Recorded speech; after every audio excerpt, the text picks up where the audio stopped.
agencies have adopted that federal.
Back on record in State versus Davis, C-377-407. Normal party present. Anything we need to address outside the presence, Mr. DiGiacomo? Just one thing. Apparently, it was marked, State's proposed 145, and I said 149. And so the clerk marked it as admitted 149 instead of admitted 145. So we just need to correct the record. We're going to replace the 149 with the 145. She asked me to put it on the record. Perfect. Any objection, Mr. Sant? No objection. Perfect. That'll be done. Was there anything that you needed to put on record regarding a statement not being introduced? I don't think we need to put it on the record, but Okay. I mean, I know the court has ruled on it, but we made the determination not to offer it. Which statement is that, just so if we ever need an appellate record? Okay.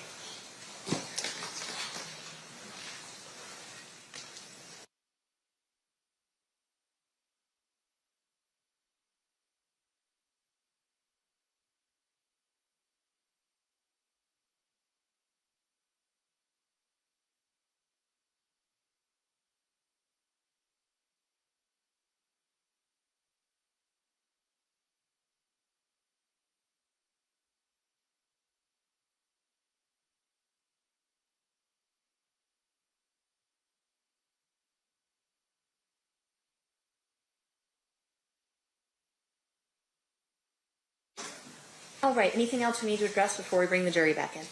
No, Your Honor. No, Your Honor. Okay, let's bring them in. Stand for the jury.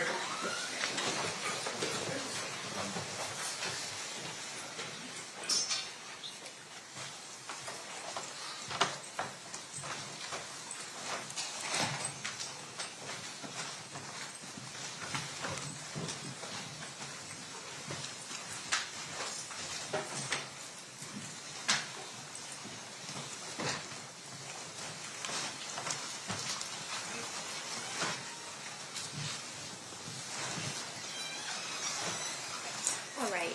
The party stipulates the presence of the jury. Yes, Your Honor. You may be seated. Welcome back, ladies and gentlemen. We are still in the state's case in chief. State, who's the next witness you will be calling at this time? Denvante Lee. Denvante.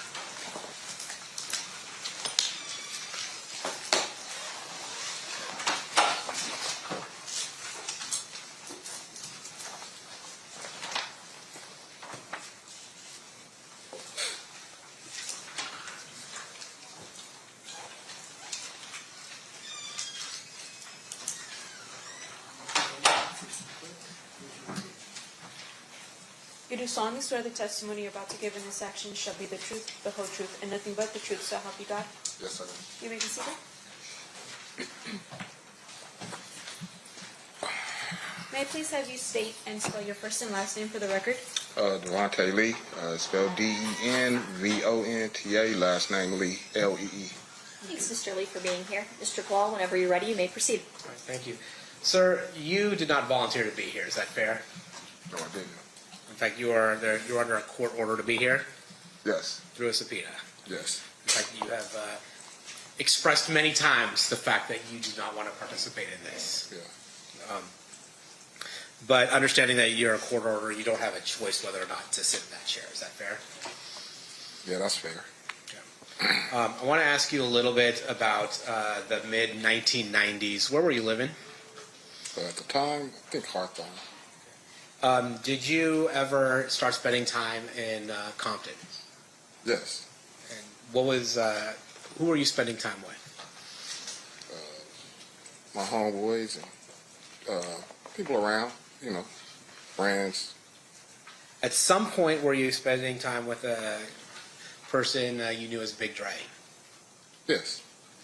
Would you describe him as a friend? Yeah. And then later on, did you start spending time with a person by the name of Orlando Anderson? Yes, I did. Would you consider him a friend? Yes. As a result of your relationship with Orlando Anderson, did you start coming into contact with the Southside Compton Crips? Oh, yes, I did. Can you tell us how that happened? Meaning, I mean, we used to go over there and, you know, hang out. And we wasn't from over there. at that time, but we knew a couple of people, so you know what I mean. We go over there, hang out, or whatnot, chill. And then, is it fair to say at some point that you were given a option of joining Southside Crips or facing a different kind of repercussion?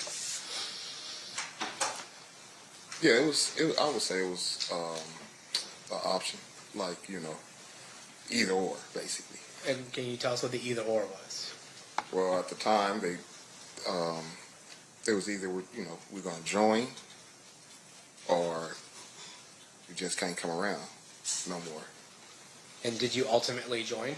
Yeah, I did. And how does that work? How did you join? Or you get put on, meaning have a fight or whatever, Now, things of that nature. is it always this fight? Is it always a one-on-one, or sometimes is it multiple people on one? Sometimes it's not one-on-one. If you get lucky, you know what I mean, you might get a fair one like that. But other than that, sometimes it's not one-on-one. And when you say a fair one, you mean a one-on-one? Yeah. All right. And so when you did you get a fair one, or did you have to get jumped in by multiple people? Oh, I had a fair one. Yeah, it was not multiple people. And how'd that happen? How'd that come about? You getting a fair one? Well, I mean, I don't understand the question. Well, did Mr. Anderson assist you in joining the Southside Crips? Oh, honestly, he didn't assist us on joining nothing. He just was there to make sure, because we was, we're friends of his, to make sure basically that we had a fair, shake. We get a fair chance. Won't get dogged out, or not unless you got dogged out by that one, whoever he was fighting. So yeah, he was, he was there to make sure that everything went pretty much as smooth as it can go. And so Orlando Anderson was basically looking out for you. Yeah, he was looking out for all those. Now, are you familiar with a person that went by the moniker Keefe D? Yes. And who was he in the Southside Crips in the mid-90s? He was a hustler. He was known for hustling. That's what he was known. What I knew from him is he was a hustler. He, grew up around there. That's basically what he was. Yeah. And when you say he was a hustler, for those of us who don't understand what that means, what does that mean? Is he getting money? Is he doing other things? He's getting money. Yeah, he's getting money. That's what it is. And how is he getting on money? A higher level? On a higher level. So he's not just getting. There are some people who are let's say hustling that get money on maybe a lower level, and then there are people who are making bigger money. Is that Yeah, fair? of course. You could say that's safe to say. He's on a bigger level. He was on a bigger level. And when we're talking about getting money, are we talking about through working a 9-to-5, or are we talking about narcotics? It was narcotics. All right, and then when you got initiated into the Southside Crips through a fair one. After that, would you hang around the Southside area a lot? Yeah, of course. Yeah. And is it sometimes referred to as the neighborhood? You said it was. The neighborhood is like. Yeah, I mean that's where we're from. That's where we're going to be. Okay. And you had said we had talked about Orlando Anderson. Did he have any relation to the Keefe D? Did Orlando? Yeah. Yeah, that was his nephew. Okay. Orlando was Keefe's nephew. Okay. Yeah. And being a Davis, or being part of that family in Southside, was that a big deal? I wouldn't say it was a big deal. I mean, because there's a lot of families in our neighborhood, but they were pretty, prominent family, And then, did the day you got initiated, did DeAndre also get initiated? Yes. And are you familiar with somebody by the name of Terrence Brown? Yes. Was he older than you, or was he your age? Yeah, he was older than me. So, yeah, he was older than me. So I assume he was in before you were in. No, yeah, way longer. Yeah, before, yeah. He's more of a you were kind of in the group that Big Dre, Orlando, that age group. That was that. Yeah, that's that era. Yeah, that was. Yeah. And then Terrence Brown was, I'd say, would it be fair to say Terrence Brown's part of an older group along with Mr. Davis? Yes. During that time, did the South Side have any rival gangs in Compton? We had a lot of rival gangs in Compton. Yeah. It's a lot, Understood. Was Mob Piru one of those rival gangs? Yes. And Looters Park Piru also? Yes. In the mid-90s specifically, like 1995, 1996, was there a war going on between Southside and Mob Piru? Yes. I'm going to focus your attention to around 1995. In 1995, were you aware whether or not Mob Piru was associating with a music label? Yes, I did. Yeah. And what music label was that? Death Row Records. And were you familiar with somebody by the name of, or went by the name of Suge Knight? Yes. And would you say that he associated with Mob Piru? Yes. Were you familiar with somebody by the name of Tupac Shakur? Yeah. And would he also associate with Suge Knight, Death Row, and Mob Piru? Yes.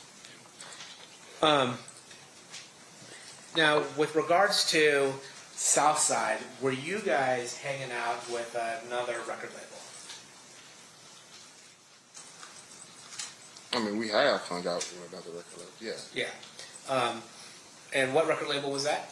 It was Bad Boy. And Bad Boy, is that the record label that was being run by Sean Puffy Combs?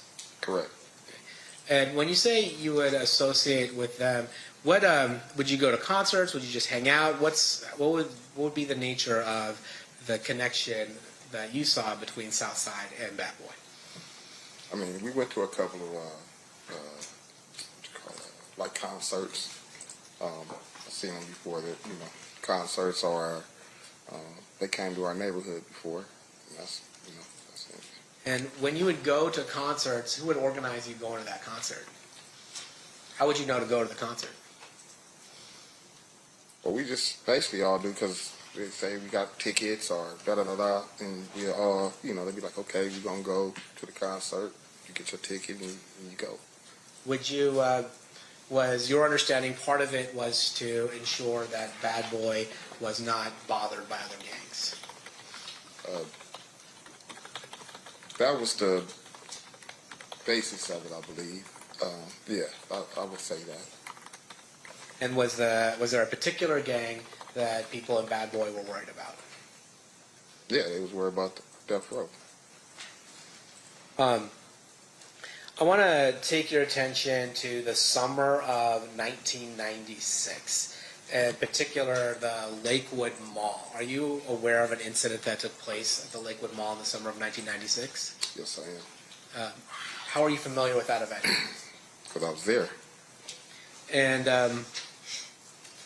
that summer of Lakewood Mall, what happened? What were you doing at Lakewood Mall? One of our friends, he was going off to college, and he had went up there to grab some things to get prepared for college. So we went along with him. And, do you know where the money came from for this person who's going to college to get these things? Yeah, Keefe was helping, try to get, he needed, a lot of, I don't know what college kids need really, but, need a little TV probably, a little, clothes and things of that nature. And Lakewood Mall's not in Compton, is it? Not at all. Is it fair to say it's about 15, 20 minutes away from Compton? Yeah, if that. And just so things have changed in the last 30 years. Of course. Back then, you couldn't order things on Amazon and have them delivered to your house, right? You actually had to go No, I someplace. doubt it. I don't remember. So at the Lakewood Mall, you were there with other Southside Crip members. Is that fair to say? Yes. And was Orlando Anderson one of the people that were with you? Yes, Orlando was with us. Okay. And then, did you happen to run in that day into people from Mob Piru or Death Row Records. Yes, we did. Can you tell us about that? Well, we basically were coming from different sides of the mall, and we're, walking towards each other. And I guess we basically seen each other simultaneously. You know what I mean? And we noticed people. They noticed us. They kept, coming our way. We kept coming their way. And a couple of words was exchanged once it got close enough. You know what I mean? And that's when the fight broke out. So a fight broke out? Yeah. And by that, we're talking about people punching each other and tackling each other. Yeah. On the other side, were you aware of somebody by the name of Trayvon Lane there? Yeah, I was aware of Trayvon, yeah. And in particular, there's talk about a death row chain or medallion hanging from Trayvon Lane's neck. Did you see that? Yeah, did I see the chain? Yeah. Yeah, I seen the chain. Okay. During the fight, did anything happen to that chain? Yeah, during the brawl, it came off his neck. Now, let me ask you something about the significance of a chain or something like that. Is there any special significance to taking somebody's chain? Yeah, I would think so. Yeah, yeah, of course. Can you explain that? I mean, that was their logo, and so it's like you taking that from them is, like you got something, to at least harp about or to say, hey, look, I took this. That's all it would be. Would it be considered disrespectful to rip somebody's chain off? Yes.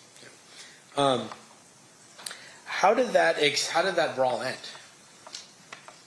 Like what made you guys stop fighting? Oh well, the police came. You know what I mean? The police came, separated the parties. They didn't even try to talk to nobody or nothing. They just wanted to get the situation under control. Everybody just, leave. Just get out of there. So that's what they did. They came in, they separated us basically. We went our way, they went their way. Is it fair to say that Lakewood is a little different of a place than Compton? Yeah, somewhat, yeah. Yeah, it is. A little more suburban? A little more, yeah. Yeah. It is. And at that point, it sounds like that whoever the police was in Lakewood just was asking you guys to get out of there, right? Yeah, they just wanted to be, you're in the mall. It's, families, kids, they just wanted to get it handled, situated, and get people out of there. Permission to approach, Your Honor? You may.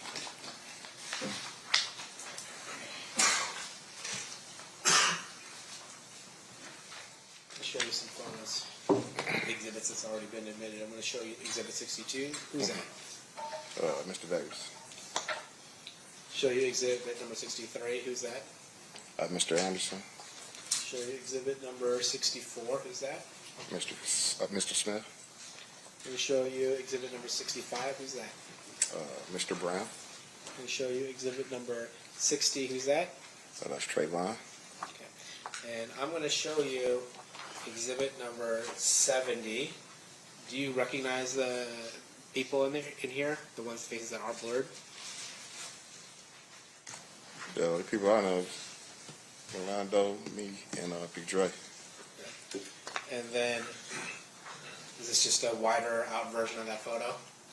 Yeah, same thing, same deal. What I just told you, us three. Okay. And then I'm going to show you what's been already admitted, State 66. Do you recognize who's in that photo? Yeah, Orlando and Keefe.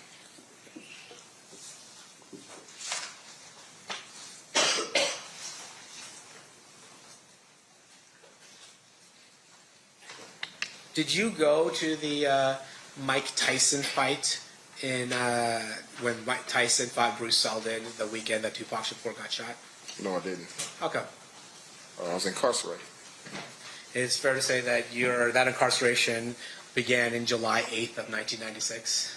Yeah, somewhere around there. Okay.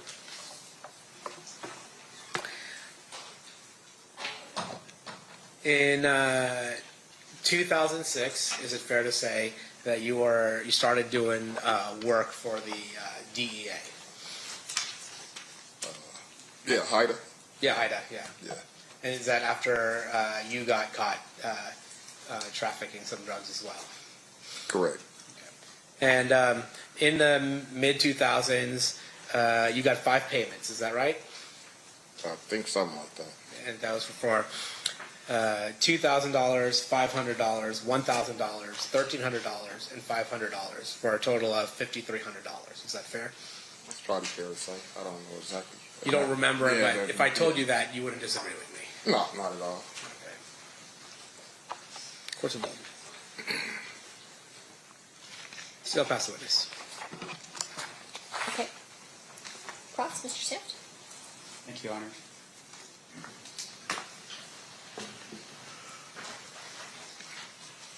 Mr. Lee, your street moniker is Dirt Rock. Correct. Okay. And how did you come with that moniker? How did that happen? It was given to me.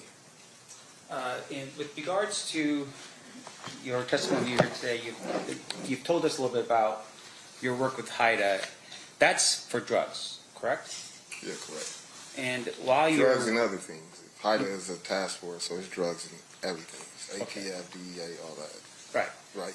And with regards to your work with HIDA, of course, because it's about everything, technically, if you saw other types of crimes being committed while you're working for HIDA, you would tell the HIDA people because it's part of the overall task force, right?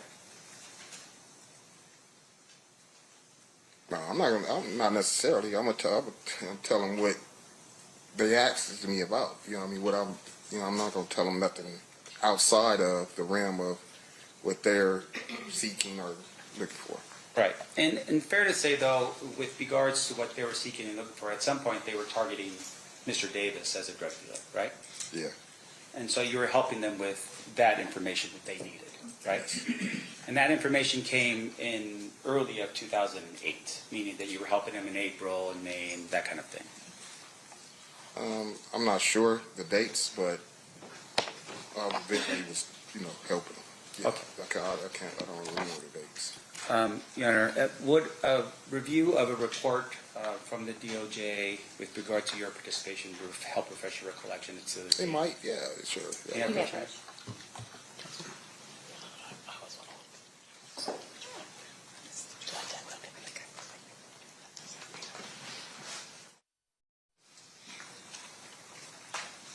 Just take a look at the report, look at the date, don't say anything, and then I'll ask you some questions. Look at the date. Where's the date? Is it?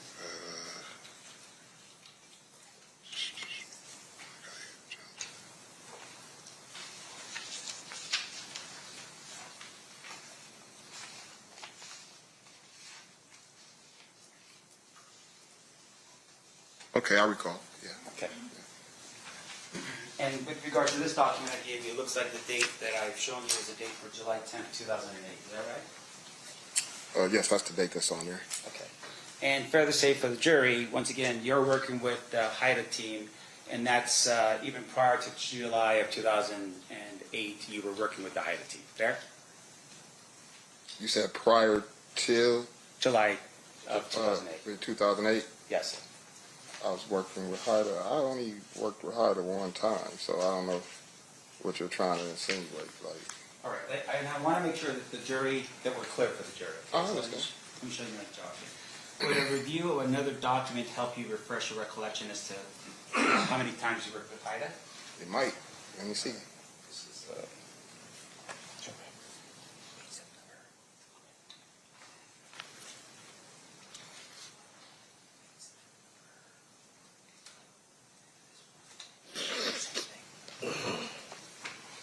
Yeah, Bush Honor? You may.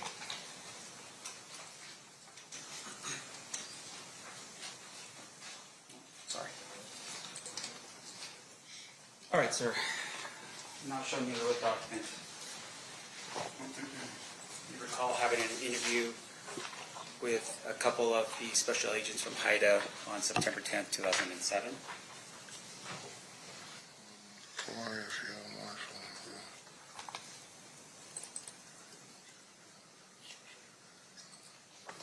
Yes, I recall. All right. And then also, once again, just for the jury's edification, showing you a document here. Were you also working with HIDA on April 3rd, 2008? See, working and being interviewed is two different things. Okay, so you're being interviewed by HIDA on April 3rd, 2008. Yeah, that's what it says. And you were given information with regards to Mr. Davis on April 3rd, 2008, right? I didn't get no information about Mr. Davis. I didn't even know at the time what, you know what I mean, I was there on what I was there for. Once again, this is about drugs. I'm talking about drugs. So with I am regards too. to, regarding 2008, April 3rd, were you there to speak to HIDA agents about drugs?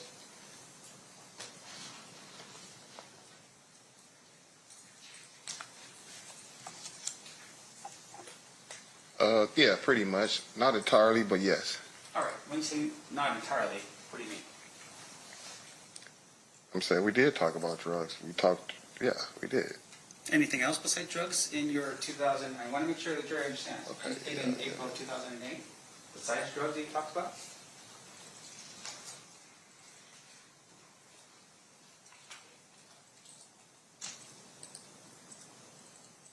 No, that's it. That's all we talked about. All right, thank you, sir. Now, in your time that you've spent with HIDA, you had shared some information with regards to what we now call the Lakewood incident. Remember, we just talked about this a second ago? Yeah.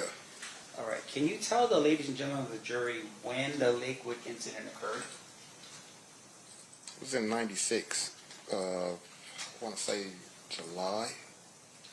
That's what I want to. Yeah, that's July. I feel it's July of 1996. Can you help us as to how you know it was in July?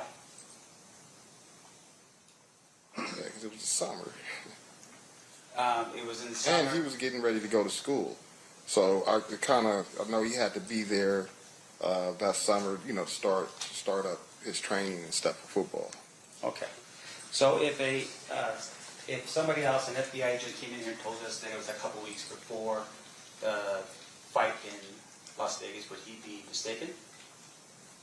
You said who came in and said what? If somebody else testified about that date and said it happened. Objection, Your Honor, to have this witness talk about what another witness stated. I'm just asking you. And that witness was sitting with peace. We can't All right, thank you. opine as to whether he's mistaken or not. I'll withdraw the question, Your Honor. Okay. Let me ask you this. You shared the details of the Lakewood incident, right? You told people you described it, fair? Describe it to who? To various different people over the time since the time it happened. You explained it to various different people. In fact, to us right now, today. Yeah, so I mean I did because I'm doing it to y'all right now. So yeah. Right. And so with regards to your description, can you tell us, describe for us what happened during the Lakewood Mall incident? Same thing I just told. We got to fight. And Now, isn't it fair, though, that at some point in the future, and I want to make sure I'm clear as to the date, you had an interview with a Detective Mogg from Metro? oh yeah, I did. Okay, and you recall that interview was actually on July 11th, 2023 in Las Vegas? Yeah, about that. Yeah. Right.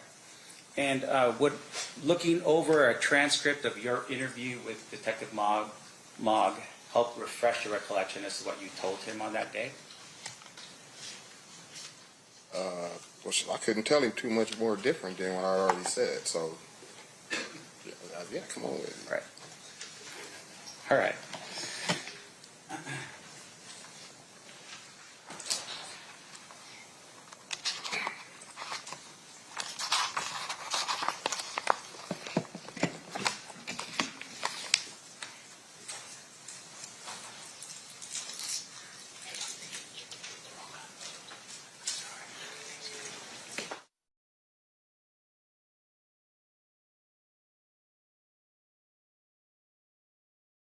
Yeah, Coach Ryan?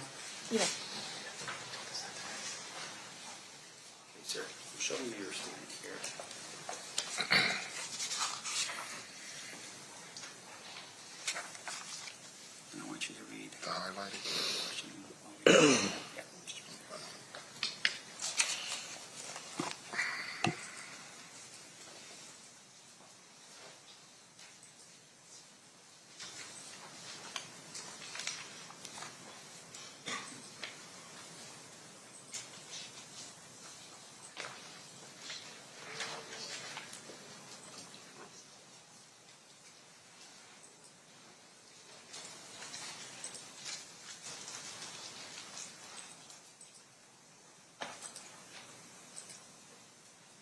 Okay, now what's your question?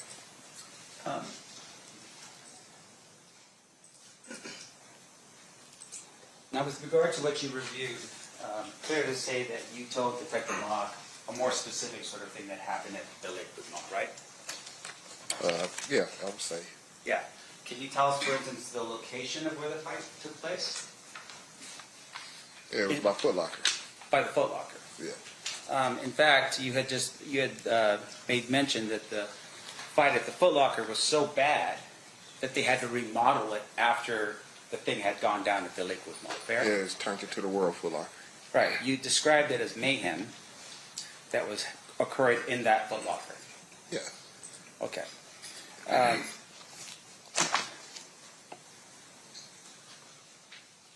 One moment, please, Your Honor. Of course.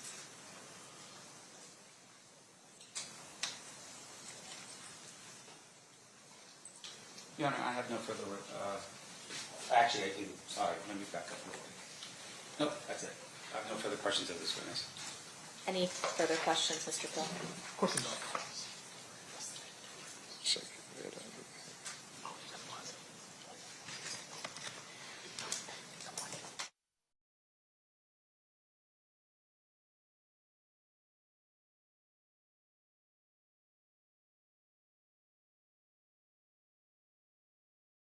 out. Your Honor, I will pass. I'll pass the witness except for one thing. I don't think I moved before the witness. Please, I don't think I moved the exhibits into evidence. I just want to be clear about that before the witness is off the stand. Okay. Which is state is moving proposed exhibit 71, 70, 65, 64 into evidence. 64, 65, 70, and 71. That's impressive, yeah. Any objection? No objection, Your Honor. They'll be admitted. Thank you. Then with that, no further questions. All right, one final thing, Mr. Lee. Anybody from, any members of the jury have any questions for this witness? Okay, got it. May I have the parties approach?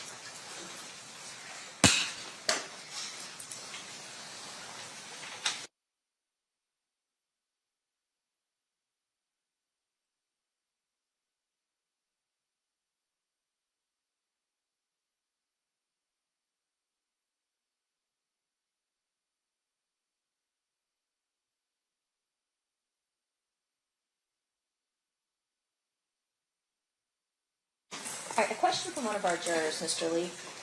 What did you receive multiple payments for if you gave information to HIDA once? Well, it was during, the course of the investigation and things like that. That's what it was for. During the course of the whole thing, they have different ways of, looking out for you or giving you something to try to help your situation or something like that. Any follow-up based on that state? Nope. Defense? No, Your Honor. All right, thank you for being with us, Mr. Lee. You are excused. Thanks. You're welcome.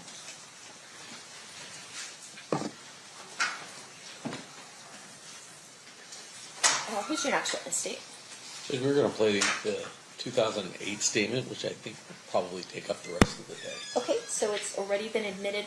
Remind us what exhibit that is. That's a great question. I think it's going to be. Actually, I don't know. I'm going to have to grab the disc. Okay. I have it uploaded on my computer. Do you know Ryan? Okay.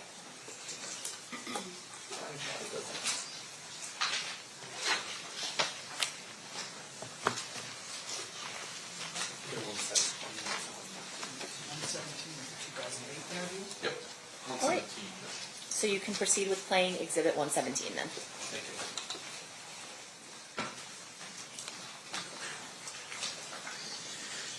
If we just maybe the volume down in the beginning because it's really staticky, and then we'll turn it up when they start talking.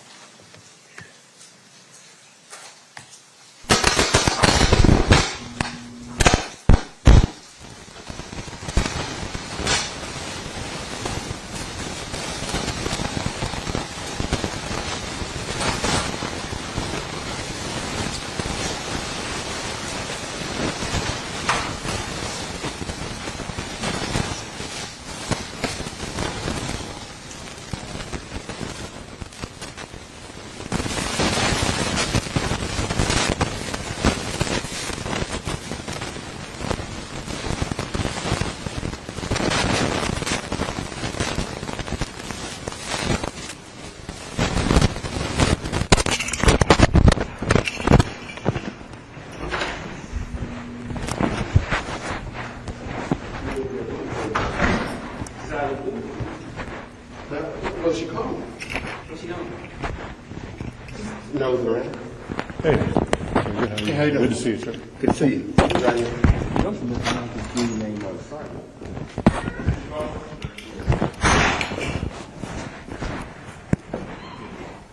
Mr. Higgins is here now.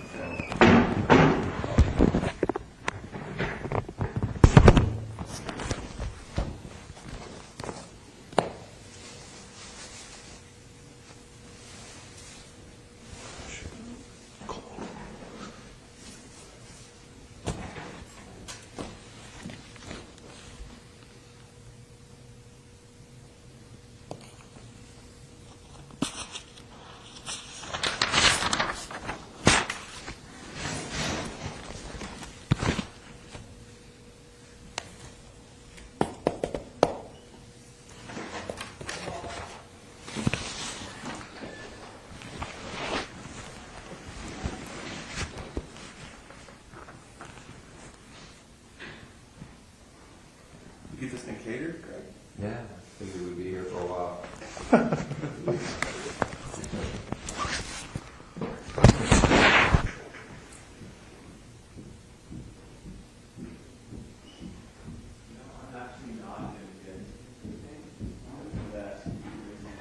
Oh, dude, you can just walk out there and buy breakfast. I'm not doing that. Yeah? Hey man, you hungry? You want something to eat? We're gonna be here for a while. A couple hours, 3-4 hours maybe. Oh man, I had to pick up my wife though. What time? 2:30. Okay, we'll have you out of here by 1:30. Hold up. If they don't need that white home liquor.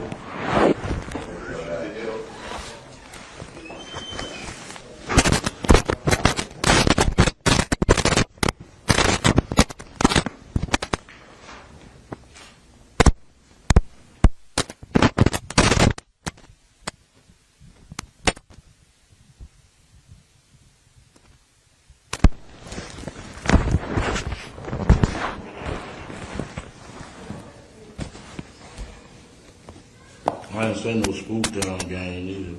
Okay. A couple of weeks before the murder. Okay. Good stuff.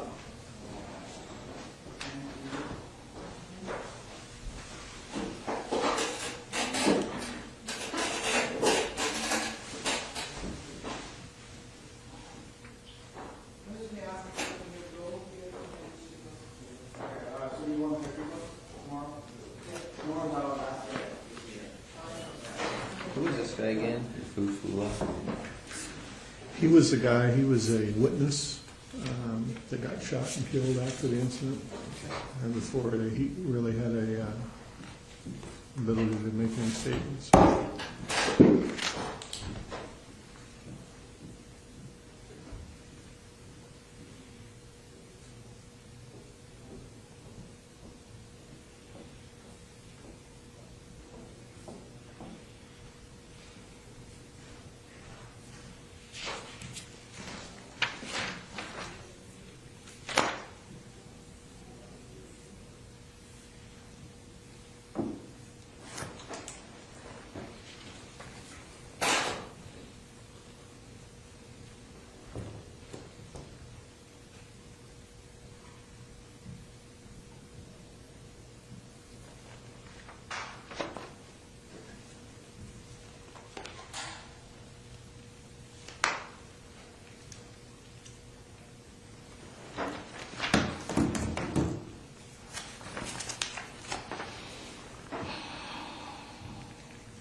Where's Wayne? He's out there talking? He's talking to Dupree? Dupree, yeah.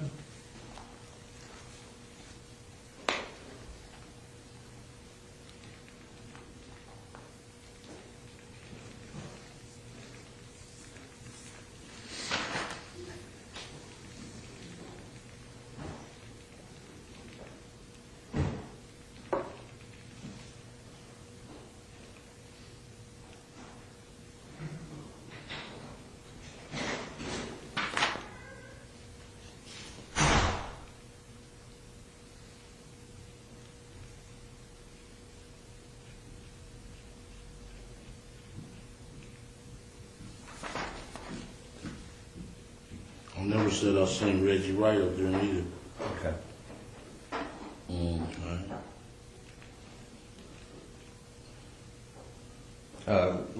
Regarding what?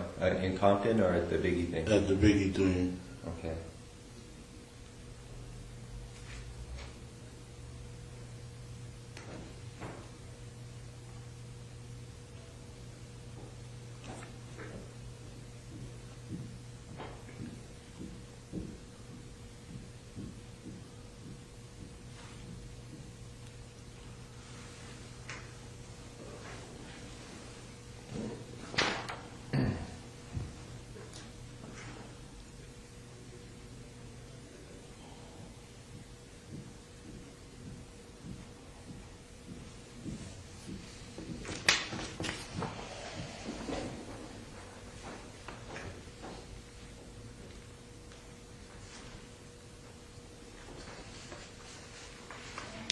Two quadruple murder, homicide in Compton.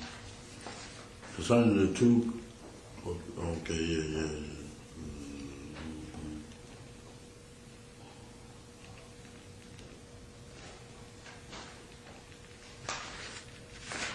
A lot of shooting in Compton after that Tupac thing.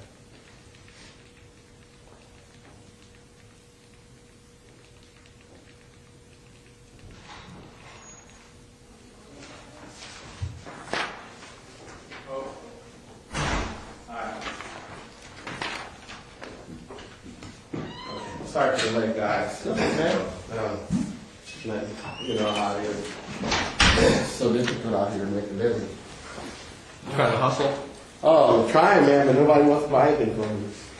No, I'm just kidding. I'm kidding. Wayne Yes, sir. keeps going over his original statements that he gave after his Oh, okay. arrest back in 90, whatever. Are you hiding the donuts and coffee and all that? These guys wouldn't let me get in. See? I know how y'all are. See, I'm trying to help you out, man. I'm looking after your it's heart. trickery. See a fat boy here, you guys are like, man, we're gonna fool him, make him come to me. Okay. Oh, God.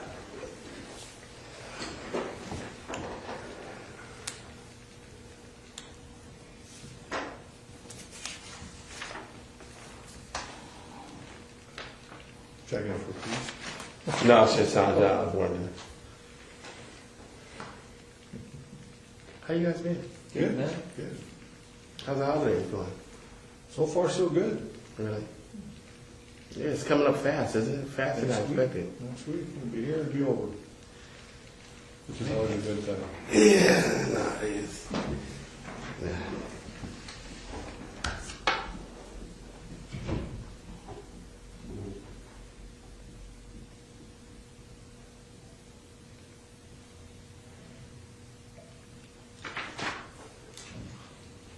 Is my secretary here?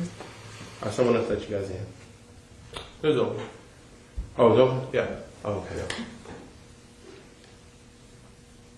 Some dude came in with like a cart full of food. People came out like ants, man. Oh, okay. I got some guy pulling a cart Down here. That's pretty cool. For people that don't want to go to the cafes that they come from suite to suite. Right. I know it is pretty, because there's not a lot of restaurants around here. Yeah, that's convenient, man. Yeah, it's convenient. Because restaurants are kind of expensive, I guess. Yeah. Yeah, I never eat around here. Does that dude charge a lot? I didn't ask him how much it was. So. Yeah, probably $5 or $6, yeah. or whatever they can get. Yeah. That's Yeah. cool. But it's a smart move. It's smart because, Yeah. if I make a couple $100 a day.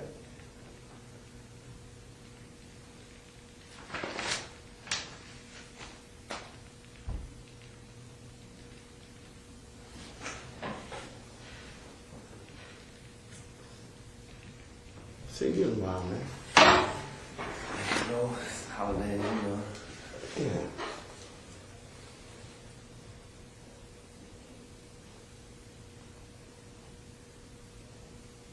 Nice office, man. Meager surroundings. Yes. We're moving down the street actually to the Death Row building. Is that right? Yeah, we thought we wanted to be part of history. That's kind of ironic. Yeah. It's nice that we did it. Yeah, it's real nice. I seen it from the outside, not the inside. Yeah, this lawyer and doctor bought it. I know the lawyer. Her name is Shelley McMillan, and this doctor bought it. And they, He's at the hospital right now with his father. He's a minor thing, though. It's Right nice. Okay.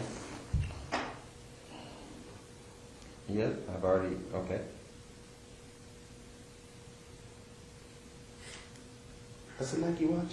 Yeah, I've already spoken with somebody from your guys' office and provided it all. Oh, yeah. Probably 2 weeks ago. Nice. Thanks, man. My wife got it for me. Yeah. She loves you, huh? A little.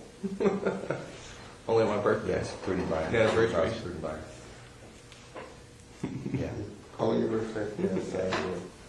I don't have it with me right now. I'm actually at work and I'm in a meeting and he has his medical card with him because he's going back in for another pre-op today. His mom does and she's with him, so he can Still probably working, call man. her. What is that exactly what now? No, oh no, that's his statements from. Prior statements during when he was arrested. Oh, okay. It's 909 Yeah, 331 well, I'm not gonna look into that with you. 6272. $19 phone, man. What? It really doesn't look like it. Yeah. What kind of Throwaway. Boost. Oh, Boost Mobile? Oh, they changed them. They're nice. He's fine now. Okay. Throwaways. No problem. Bye-bye. That's what they call you? You just gotta throw them away faster, man. I was, we had a motherfucker sitting next to me. Okay, mother, he ain't even went bought a phone for me.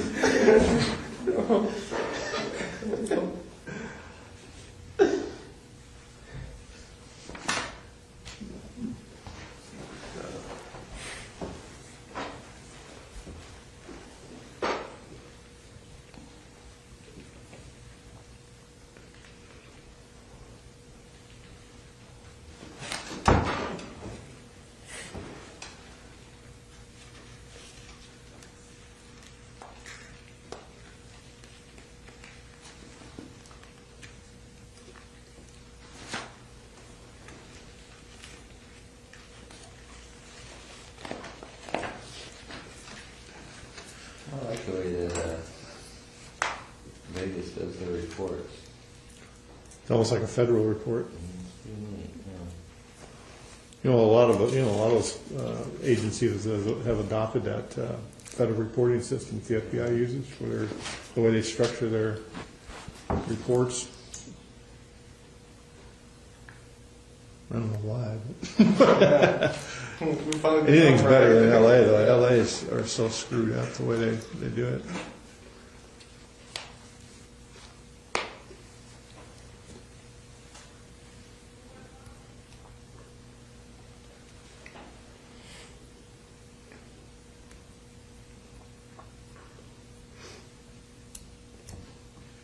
Hey, Greg, can I have a piece of scratch paper? Thank you. You just need one, or do you want to? Just one.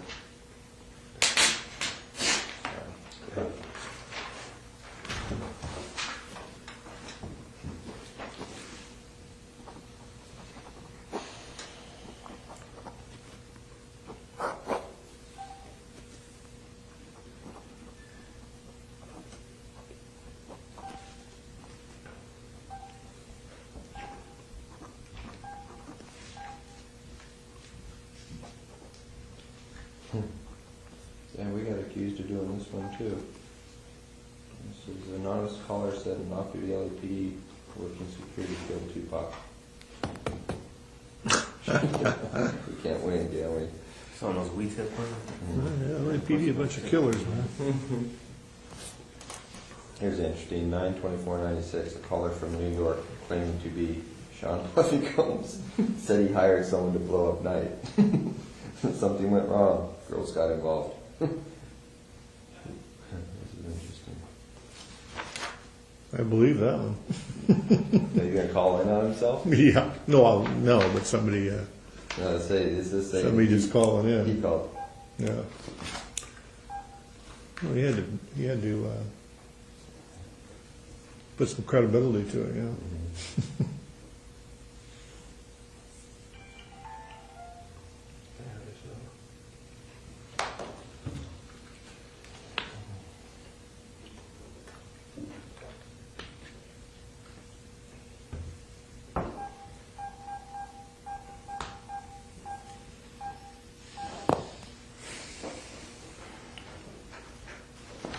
Keefe, the second one's is almost identical to the first one, so we don't need to go through that if you haven't already.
Hey Chief, the guy who wrote that wants to know if you still have the girls going to the club selling ecstasy. Something ecstasy. Yeah, that's the guy Man, who wrote it's that. crazy as hell. I don't know ecstasy. Okay, and Bram, I was the leader. So really, the only thing is the thing about Santana Block, the thing about getting dope from Pat back in '93 or whatever you said it was, and then what was the third thing? Oh, Reggie Wright. Those are the only three things. Yeah. Well, what about that whole bullshit about Tupac? What's that? The whole. Oh yeah, that was bullshit. All right. You can pass this back over here. Today, Keefe, today what we're going to do, we're just going to go over with a fine-tooth comb the Las Vegas incident. We're going to draft up our report as regarding that specific thing. And then we're going to cover a few other things, but we do have to emphasize to you that everything in this report has to be right on, because if down the road it's determined that some of these details are incorrect, then everything's off the table. So everything in this report cannot be like that report. Hey, I want to say this though too. I feel like I said that day, don't bullshit me, and I won't bullshit y'all. You know what I'm saying? I feel I'm being bullshitted. Regarding what your deal? You said yesterday, how Mike, I need to talk to Mike. You said it was over. I need to talk to Mike. One is because I still got a tracker on his car. Two, I need his statement regarding the place in Paramount that was in his name. And there's some questions that are regarding to Mike. We're not bringing Mike in order to arrest him. But since Mike already knows that the police have contacted you and you're working with them, there should be no problem. It's up to Mike to keep his own mouth shut, and we're not going to be asking him about his people or his associates. That's not of concern to us. Yeah. If you hadn't told Mike, we wouldn't have talked to him. Well, we wouldn't want to talk to him. Okay, another thing. I know y'all been over Kevin's house. On surveillance? No. No, we've never been to Kevin's house. Y'all haven't. Ever. Because I feel, why would why not hire Edie? There's some problems, in my opinion, and this may not be a shared opinion, but I just don't believe in Edie's ethics. I think he's a dirty attorney. I think that Edie will lie, cheat, and steal in order to get himself out of any kind of problem. I think that there was ethical problems with the way that he had Orlando testify on behalf of Suge Knight, and that whole thing is a problem we don't want to have to deal with. And as you know, Edie Fall also represents Michael Thoreau, and we just don't want all those problems. He represents Michael Thoreau right now? Well, yeah, right now. Him and Renee Campbell. Yeah. You know Renee Campbell? And I know Al was in San Bernardino. He ain't had no fucking reason being down there. You know what I'm saying? I'm up on everything, dude. You think I'm not? Well, you know, you got to do your homework. We respect that. Don't read too much into anything. I'm not gonna do nothing to them dudes. I'm over, man. But I'm up on everything, dude. Well, That's why he was in San Bernardino. What the fuck? He wrote me a letter. I'll never tell on you this and this and that. Ooh, man. I know you was in San Bernardino, coming to MDC, coming to see y'all, all that. I know all that shit, man. It was about 2-3 years ago. I know about the Tommy thing over there in Carlton Square. Boom. He told, man, I know a whole lot of shit, dude. okay. Well, you probably know more than us. You know, we're doing our homework as we go. But again, we just don't want to deal with those problems that come along with Michael and that attorney. You know, I don't believe in the guy. Yeah. You know, I've had my encounters with him before, and they didn't go well. Yeah.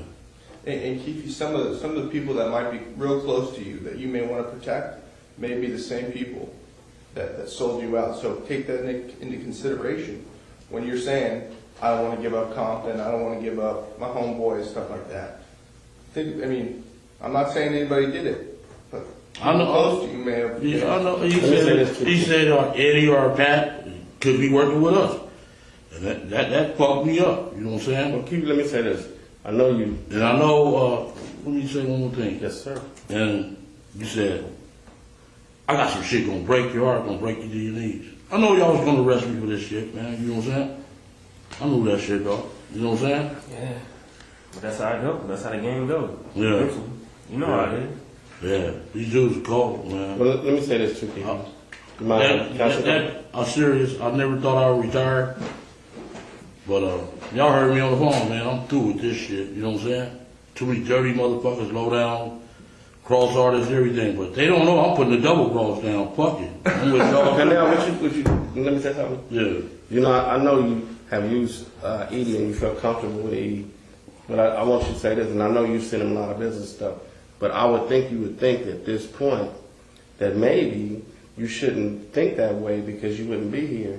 Because a lot of people that he dealt with may have participated in getting your ass here. I know. So I think you might want to look at it a little differently. Yeah. You got to look at the whole picture, and I think It's you're a starting to big do picture. that. And when with Snoop Dogg uncle, you know what I'm saying? Then at the airport with the fuck ass plane tickets.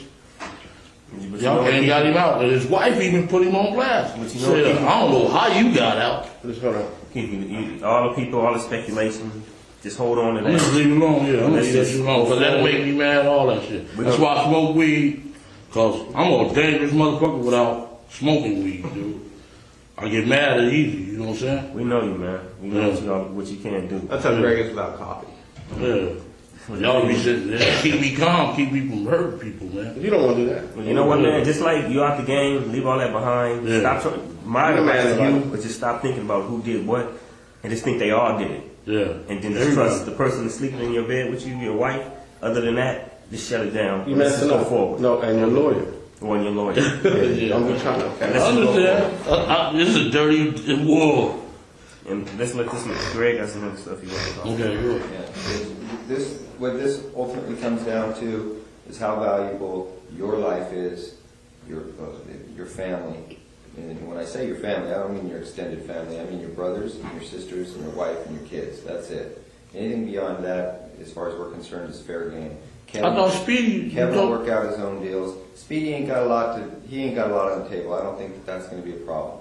And you know, we'll throw that one in if that's what's important to you. We'll throw that one in. But besides that, man, everything else is fair game for us. I just want to say this, and me and Keith had that conversation. I tried to explain to Keith. You know, some people out there that you may have love for, but you can't control. That their stuff is way out. That's not within your zone. You know what I'm saying? So you have to understand that. You know, All of some of the bitches did me dirty, you know. they're not. You know, they're out of the zone. So. A lot, majority of them, you know what I'm saying? Again, don't think beyond your family. Don't Yeah. be concerned with anything beyond your family. Right. Kevin will come in, he'll work his own deal out. He's got to do that. You know, he's got a lot of liability out there in Richmond. And so your brother's going to have to come in and work his own details out, which I'm sure he'll do because he doesn't want his own family disrupted. And he can help himself, but if you can't control him, you know, that's his situation. He created it. You don't have nothing to do with you. Mm-hmm. Yeah, ooh. They ain't like the old school dudes, man. You know what I'm saying? They ain't like the 80s and the early 90s dudes. These new wave, MySpace gangbangers. I know what's up, man. I'm through with this shit. I'm through with that neighborhood, all that. You know what I'm saying? Through with that shit, man. Well, that's what Corona way lovelier than Compton. I can get my head blowed off. You know what I'm saying? Paying $300,000-$400,000 for a house. You walk out the street and get your head blowed off. Yeah. That's crazy. Yeah. All right, I'm ready. Okay. So again, this today's report that's going to get generated is specifically on Tupac Las Vegas incident, and we'll get you a copy of that report and have you make sure everything's solid before it's you know. All right, man. But I feel I can still go to jail with that, man, because this is federal, and that's what is said right here cannot be used against you, Keefe. Nothing you say today can be used against you. So don't even worry. Yeah, nobody's trying to. I was just waiting on the news camera to be at my house, man. You know what I'm You're saying? just nervous. That's all. You gotta trust us too. You're just nervous. If something When like I seen you yesterday, I didn't know whether to phone out or not. if something like that was to What was happen you to doing you, yesterday? At my house, man. Yeah. So we gonna have to just knock this door and make sure. Oh yeah, my phone was off. I didn't know whether to phone. I said, man, they That's here. why they sent me, man. It was trying to send somebody to knock on your door. It looked like, you know, spam or something. Yeah. And he said, man, you looking raggedy. Motherfucker, you just scared the living shit off. Donuts all over you. Yeah. That spook, I swear, I had a dream that the cameras was there. Here go our man, bam. Just give us a number. that ain't gonna happen. We told you that nothing leaves this room, and that's the way it is. We wouldn't do that. Yeah. Then my sister, you a punk motherfucker. You know what I'm saying? Why? Huh? Is that in your dream? No, Lando mama, man, is crazy as hell, man. Wow, what's she know about this? No, she don't know. Oh, don't tell her that, man. I know about Yeah. Charlotte, man. Yeah, huh? I know about Charlotte. She gonna bring the business if it comes around. Hell yeah. Bust me in the head with a pistol or something. What the fuck are you doing? That's what we saying. We're gonna keep meeting from time to time like this. Live your life, stay out of trouble, do what you do. If you don't say nothing, it's cool. But if you go out there and start talking and looking for people who you possibly think talk to us and all that kind of stuff, you gonna cause you gonna cause your wrong own problems. Yeah. But with Everybody that, problems. we gotta move forward on these questions you get ready to ask. Okay, We're gonna that's keep going over and over this All right, stuff. It's gonna take too much time. All right. So that's it. We're going to start. Me and Jeff went back to New York. We did a little bit of groundwork back there. As far as the Tupac thing is going, you know, we just want to run down all the leads as far as they relate to Zip and to Puffy, Yeah. and that kind of thing. You know, but at some point in time, we will have to go hit up Bubble Up, get his statement, and the other dude that was in the car that's still alive. Ain't nobody else still alive. Corey? Corey wasn't there. No. Big Dre and Lane, they both did. No, the other dude, Guitar Carol, or what they can't In the car behind, you want to show them the diagram first and see? Yeah. Yeah. Maybe more clarifying it. Who was in that car with Zip, or the van with Zip? He wasn't in the van, he was in that Benz. That's the way we had it. You let us know if that seating arrangement is right or wrong. Anything you want to change towards the seating arrangement or whatever, just mark it on that one. Wherever you were sitting, wherever Lando was sitting, who was in that car behind. Hell, well, y'all know this shit already. But the seating arrangement might be, because were you driving? What? Were you driving in the first car? Because see that line says you're driving, okay.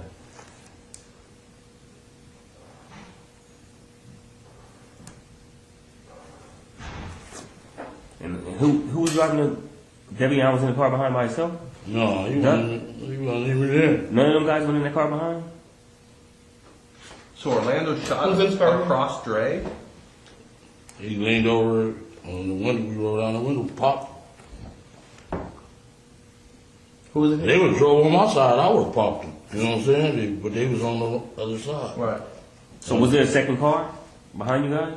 No, it was some girls hit that corner with us, dog, and we shot out their window. I said, these bitches got more heart than the dudes, you know what I'm saying? But any time was it this car behind you?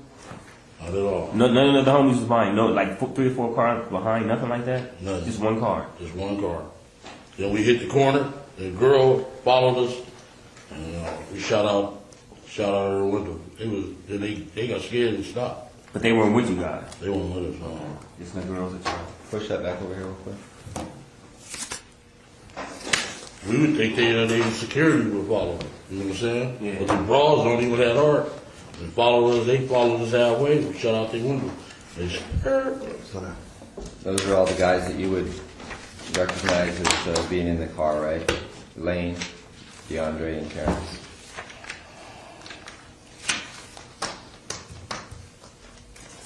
Yeah. Okay. T-Brown. Yeah.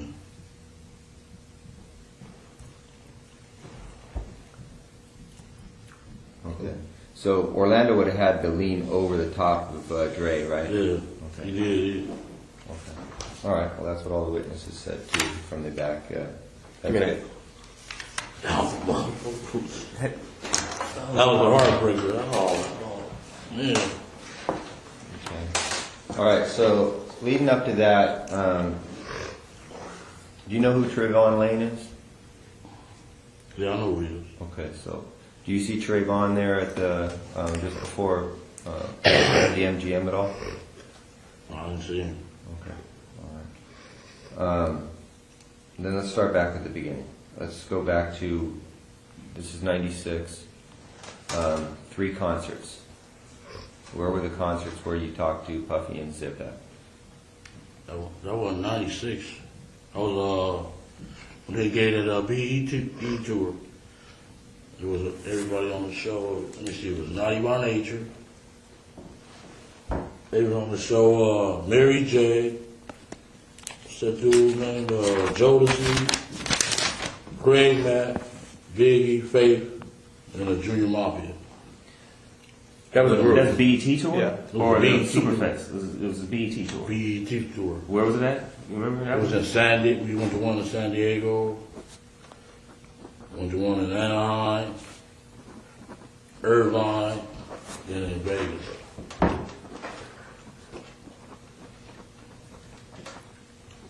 You know, all 4 of those locations, San Diego, Anaheim, Irvine, and Vegas, that was all the same tour?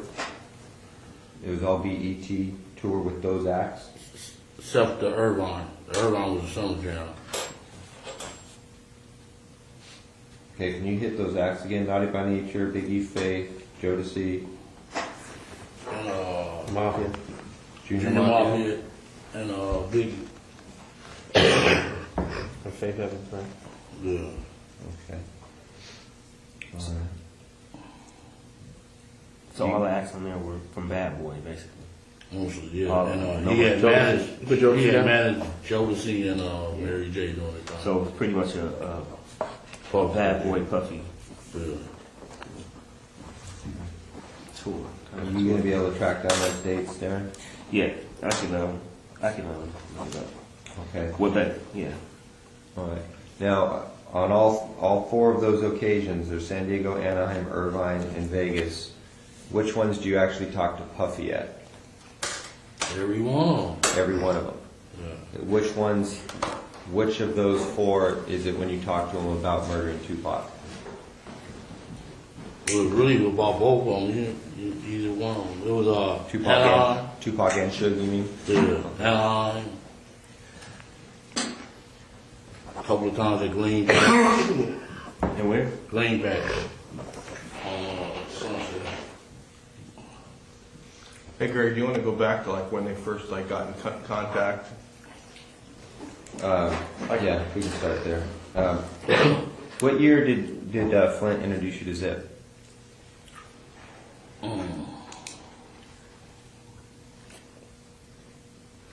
It's like maybe like 91, 92. Oh, way back then. Yeah. Okay. Early 90s. Yeah. Where does Flint introduce you to Zip at?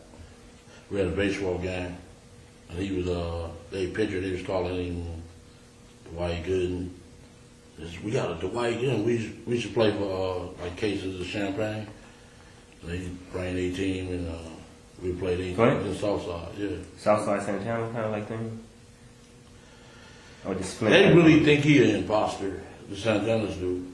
You know what I'm saying? Cause he just like really, they charge him, you know what I'm saying? He wanted to join their gang, they was the baddest gang back then. But they don't really recognize them. They be on their ass, asking them for money and everything. But it was Santana's baseball team.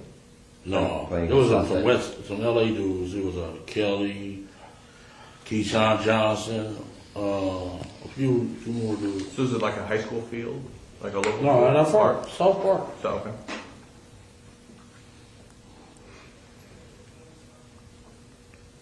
So y'all basically played against them. Yeah, How many occasions did that happen? Like about 3-4 times. 3 or 4 times? Yeah, All in one summer? Or was it over a period like a couple years or just all in one summer? maybe like a year. For this year.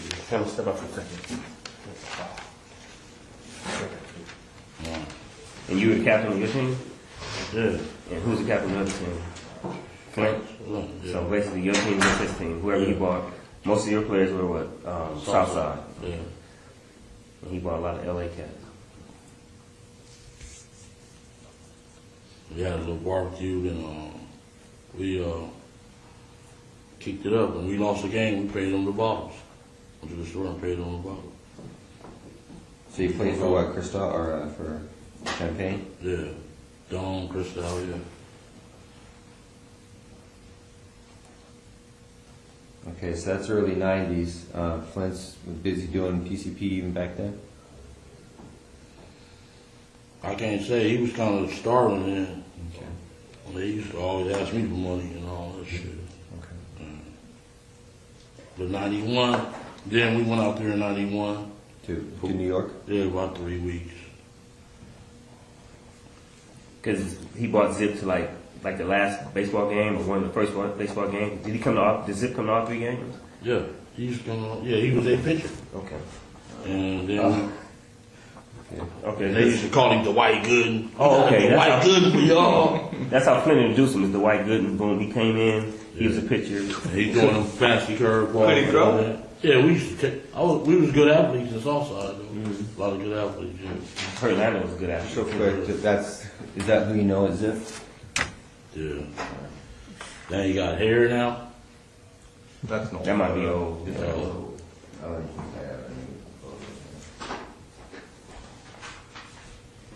So when you went out there in New York, where you guys stayed in? Who you stay with? We stayed at different. We stayed at what was that in the Bronx? At what is that? Best Western in the Bronx. I don't mean to take over the interview, but Then we stayed at his house a couple times. You know, during that period of time. At Zip's house? Yeah, his little apartment. It was in Jersey City.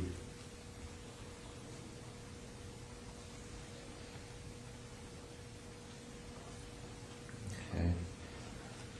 When you're out in New York, is that when you meet Puff out there?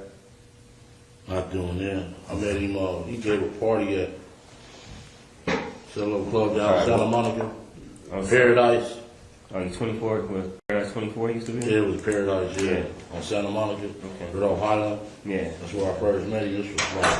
That's okay, Keith. We're going to try to keep this in order, so we'll get to that part. Okay. So now you're in New York with Zip and Flint. And what's happening in New York while you guys out there? I had brought some birds out there. Okay. They kind of like ran the sham. You know. I guess he gave Fast the money. A couple of days later, he jumped in the cab and leave. Okay. So I'm still out there like 3 weeks trying to get my fucking money. You know what I'm saying? Flint fucked you over? That's what it looked like. You know what I'm saying? So what's the name gave me the rest of the cash and said I gave Flint the money. How many birds did you have? You took there? 3. Just 3 birds? Okay.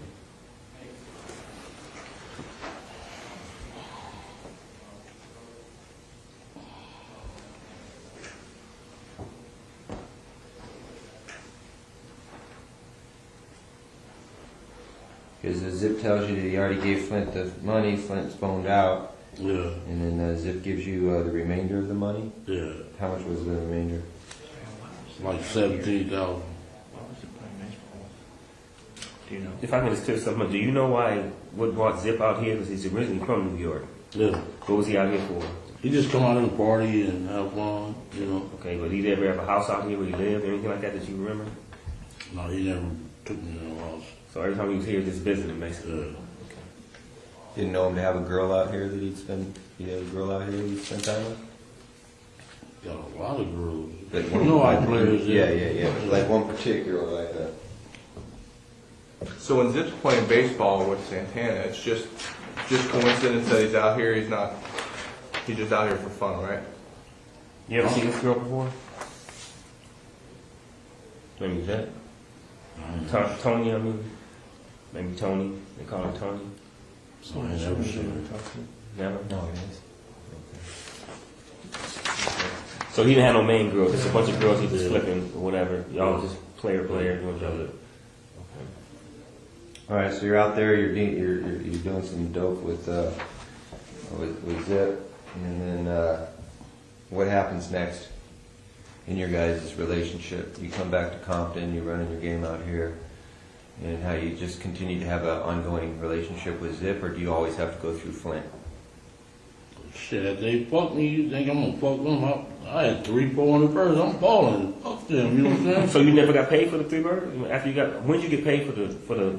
They gave me the 17,000, and he said, "Fats, the rest of the money." So I just, okay, fuck you. When he come around, So you just ate it. You didn't even get that money, never. yeah, just fuck it. Then he come by 2:10 sometime. He had to be all COD from then on. No more front seats and all that. So he used to get Flint used to get a lot of this stuff from you. No, he's talking about Zip. Flint used to come. Yeah, no, After he did, after he did that, Right. COD from now on. Okay. Oh, okay. But you just let that first one go, huh? He was balling back then. That was, yeah. You That's beat just a yourself, fool. That's just You a on cost of doing yourself. business, huh? Yeah, you on yourself. That's all I take it. So he would keep Flint would keep coming to you, but he'd be COD, cash on delivery, buying birds over the years. He went to jail. Maybe we did about 2 or 3 transactions. He went to jail after that. Okay. And I was asking why the fuck you would go out to Miami and you know I got the shit here. That's what you get. Because that's what he's doing, going to Miami getting some stuff, and he got popped. That's where he got popped at. But when you brought the stuff back to New York that first time, who was that stuff for? Was it? It was for Zip. Yeah. But Flint brokered it. He kind of like the middleman. Yeah. Okay. Do you after you have your little deals with Flint? Do you end up you start doing anything with Zip, like directly with Zip, back and forth to New York? When he went to jail, Flint did. yeah, he called, say Zip snitching. So I was like, Zip snitching? And he like, yeah, man. I said, well, why the fuck your nephew was with him every day? You know what I'm saying? That don't sound good. Maybe he trying to keep me away from him. And that's what Zip came and said, man, he just trying to keep us away, man. We can get money. You said his nephew was with him all the time? The little D and Derek. Derek and Daryl, Yeah. little brother, Wanamaker brother. Yeah. Because they hung out with Zip a lot. Yeah, he was hanging out with Zip. When Flint was in jail, Yeah. he was making money with him, or he was just hanging with him for the girls and stuff. You know, I really wasn't getting in their business. I just handled my business, man. You know. But they was with the girls, they do the cars, all that shit. Okay. All right, so time goes on. This is through the early 90s. Flint gets popped in Miami. And then anything else significant regarding Zip and Flint? You guys just all got your drug games going on. No talk or issues with any of the, no talk or issues with anything about Tupac at those early stages? No. He was still with them Digital Underground or somebody, them other people. So he hadn't turned death row yet. No. But when Flint and Zip fell out, there wasn't no beef. Just word, he snitching, and they That's what he said. That was the bullshit so we could stay away from each other. So that was it. Yeah, that's what I said. Why your nephew still hanging with you? Okay. If he's snitching, that don't look good, you know. So then you hook back up with Zip? Because you know it was bullshit? Then I did that water deal with him, with Pat Bernard. It's in the paperwork already. Okay, so you do the water deal. Was that pretty accurate what you said regarding the water deal that Yeah, Pat Bernard. you guys fucked Patrick over? Patrick Bernard? Yeah. Did we fuck him? I didn't say we fucked him over. No, He got his money. he did. I think he got his money. Okay. He didn't? Okay, he probably didn't. 15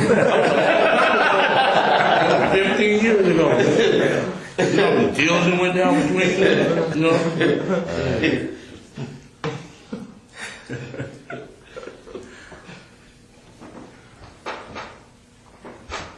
Now, why is the PCP deal getting brokered by you and not Flint? Why isn't Zip going directly to Flint?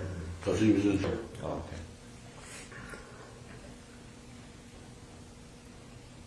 So you became closer with Zip while Flint was in jail. You started doing business with him. Yeah, we started hanging out when he come to LA. He'd come and hang out with me. We'd go partying. Y'all First like- class. And everybody was cool on Flint at that time. Like, man, because he was in jail. Whatever. And his shit don't match neither. 100 fucking keys. You get 3 years. Oh, son of a bitch. Oh, So Lord. y'all thought he was just like, he was telling them. Nobody want to mess with him. Man, we know in Corey, 200 keys in Columbus, Ohio, you get fucking 30 bucks. Oh, man, I got more than that on a phone call. You know what I'm saying? Who's your lawyer? That thing we got that time. Edie, you had some assistants. Oh, Eddie. Okay. Yeah, that shit don't add up, boy. I swear. So you and Zip keep doing deals. In between, at some time, how does Pac or Big get brought up into the situation as far as you? We just started kicking it, and we met the boy at the. He gave a, what was that, a BET party? Who was that? For the BET award. It's like 92, 93 at the club in Santa Monica. And Mary J. What's his Paradise. name? That tall dude with the net used to have dreads. He with Aftermath now. What's his name? You sing? Busta Rhymes? Busta Rhymes. At Paradise? That was the club? Yeah. Yeah, Busta Paradise. Rhymes. Man, that one was out in a fight. 'Cause I was suited. My cross, he thought he was all big shit. Stop. We was gonna beat the fuck out of that boy. But he threw, he wasted drink on me, and I'm like, motherfucker. Yeah, that's where I met, first day I met Paul. And Zip introduced you to this my boy. What do you introduce him as? This my friend, this my nephew. That's my boy. This my boy. Didn't they see themselves as relatives or anything like that? Like that was his nephew, or is that how he acted towards him? No, this my boy, this Paul. Okay. And after that, they used my car on the video, Which car was that? the 64 Chevy I had, What color was it? brown. And Usher, he had Usher. Him and It Usher it was Usher's video? It was Usher video, and Puff was driving the car. That's when he had LA going with him for a while. You remember the song? Can I Get With It? Can I That was Get- his first song ever. Usher's first song ever. He was in a Laker uniform. And he had the little kid dancing on my car when he got back. It was fucked up. And he paid to get it repainted. He sent me $2,500 for that. Puff did? Yeah. You directly? Because were you dealing with him directly at this time, or because of the car, or were you dealing with somebody in his management team? Or? No, How'd you get the money? Was it a cash? Check? it was a check. It was From like who? from, Bad Boy? yeah. In the name of Keith Davis? No, we put it in Compton Hydraulics. Oh, okay. That's when we owned the hydraulic place.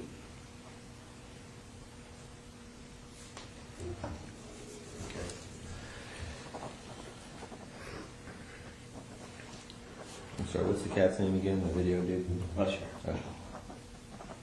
Okay. Can I get with it? That was 92? What year was that, Cam? It was like 92. When he first 92, 93 He years. was like 16, 15 years old. 14, yeah, he was a little kid. Mama, can I buy the car? Yeah. And then after that, was a relationship right with you and Zip and Puff? Yeah, we used to go far, go to the club, you know, drink, pop the bottles, all the bitches come. Yeah. Good style, right? Yeah. How often would he come out here? Zip. Shit, like once a month. Did Puffy have a place out here? Didn't he have a place out here? Where you staying at? House? Back then, no, he didn't. He was scared shitless out here because of the voice. So that beef had started by then? No, it started when they went out to that award Yeah.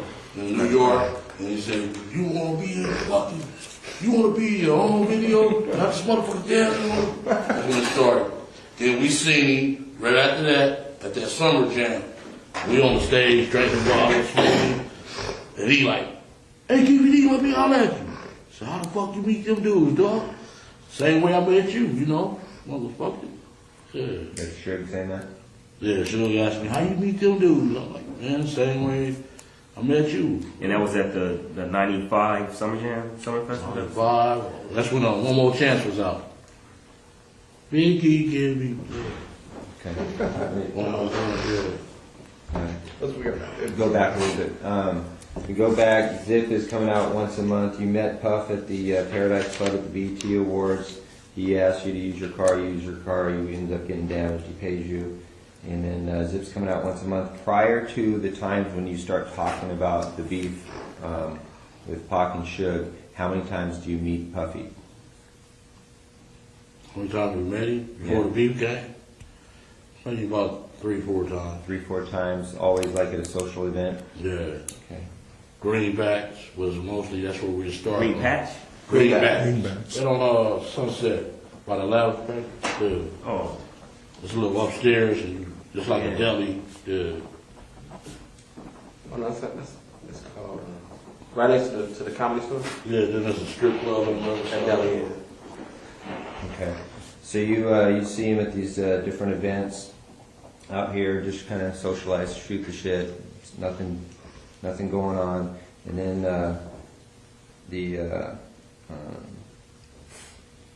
does the incident at Summer Jam take place before Puffy gets up on stage and makes that statement about if you don't want a producer being in your videos? Which happens first? I don't know. I would have to check the date. Okay, but well, I'm quite sure that the Summer Jam happened first. Cause he got jealous because Biggie took over the record charts. You know what I'm saying? Like, bam! Biggie was, that One More Chance was hot. Yeah. So when you saw him at the Summer Jam, he wasn't mad at you for being with them. Like, he was traded. He was just saying how you knew them. So how the fuck you meet them dudes? Yeah. He didn't really mess with you like that anyway. He couldn't get mad at you, right? What? Yeah. That wasn't the issue. Okay, so you meet him there. Who was all at that Summer Jam? Was Flint with you then? Was he out of jail? No. He was in jail? He was in jail. Zip was with you? Zip. You know, your boy Win, the face that you love. Come on. Yeah. He's not even like that, man. No, he told me that. It's a face you just love. Oh. Man, my partner, man. I've been with that dude for 43 years, dude. Give my number and oh. Man, show him some love. Right? He ain't like that, man. It ain't like that. I know. It ain't like that. He's just trying to help himself. I'm saying, I didn't even say that, man. Just let it go. All right. Move forward. Leave him alone. That's my dog, though. Fuck it. Y'all say him? Yeah, I got to. Shit. He gave me the hug of my life. Where'd he go? You gave him the hug of your life? He gave me the hug of his life. So when you're at the Summer Jam, you're up on stage and Puff is there, right? Yeah. Suge says, hey, how you know these guys? You tell How did him. we leave off? He was on the other side of the stage over here, and they left off this way. When I came back, in the back of the stage, he was like, DVD, let me know later. Went over there, and he told me, man, how you beat them dudes? Same way I met you, motherfucker. Yeah. He don't know I helped his ass out a lot. Okay. Well, when you say same way I met you, I'm assuming that you know these guys because of the drug trade. Is that how you knew Suge?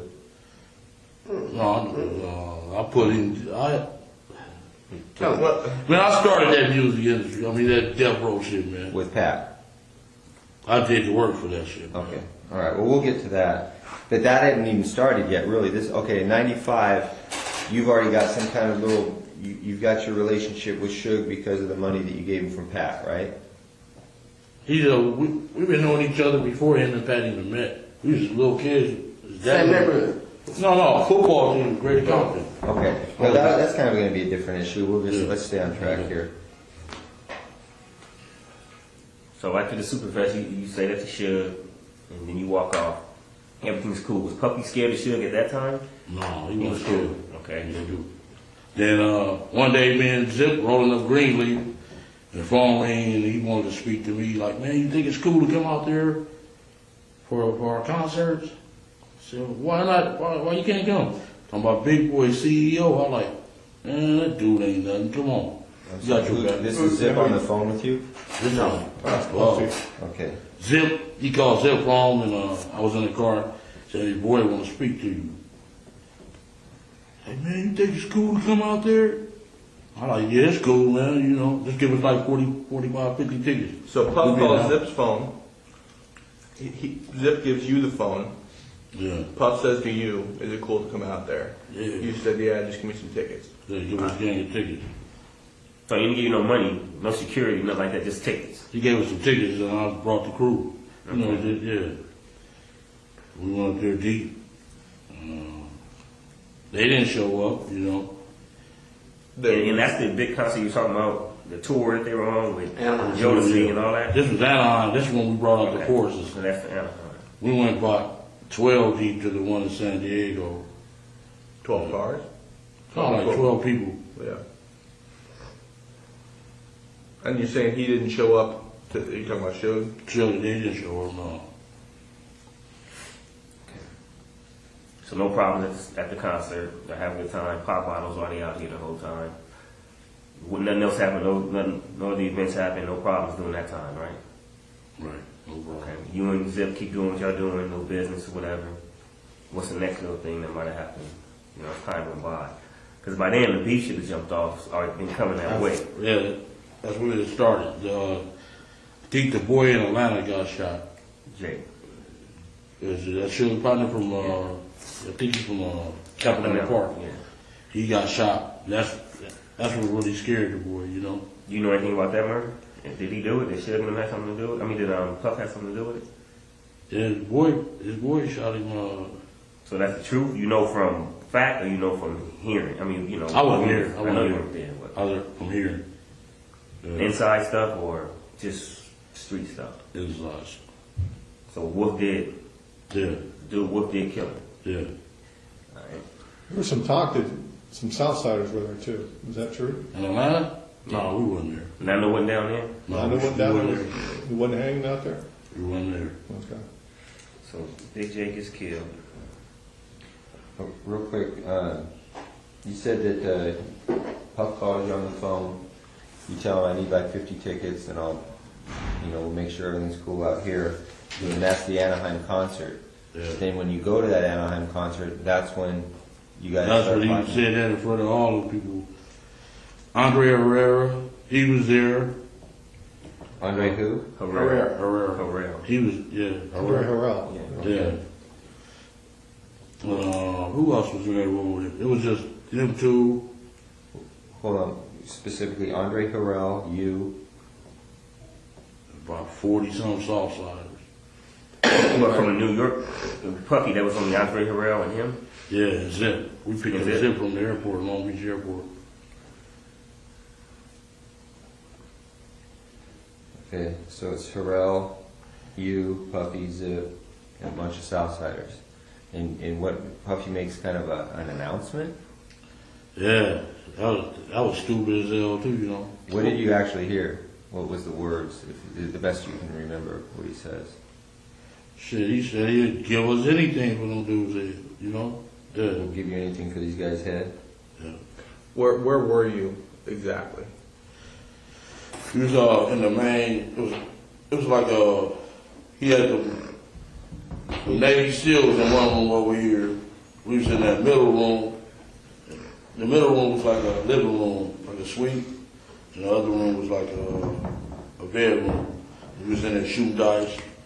D-Mac was there.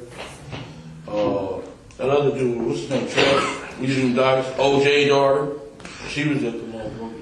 Did she hear this being stated? And It was mostly, this was after the concert. Before the concert, he stated that. After the concert, that's when everybody came back to the room, get a little party, shoot dice. Okay. Was D-Mac there before the concert? No. So D-Mac wouldn't have heard that? No, he wouldn't have heard that. So were you in a hotel? Were you at the venue? We was at the hotel when he... At the hotel? What hotel?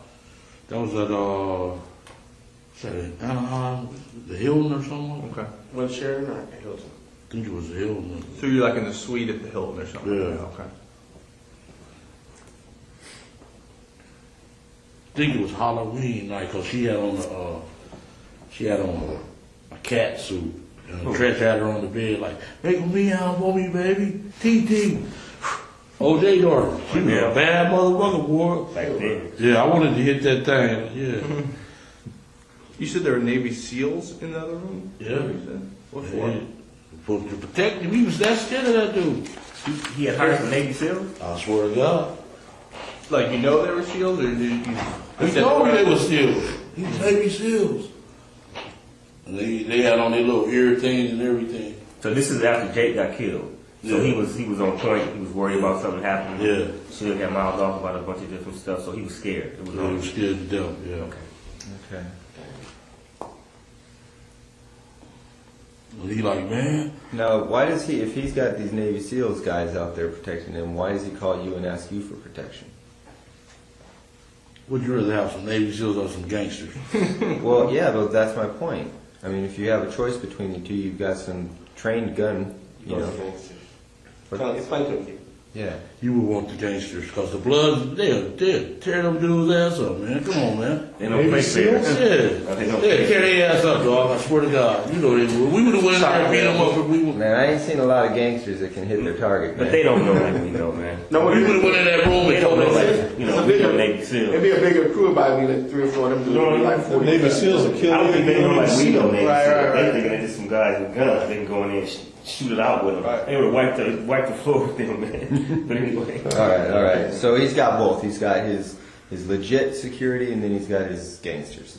Yeah.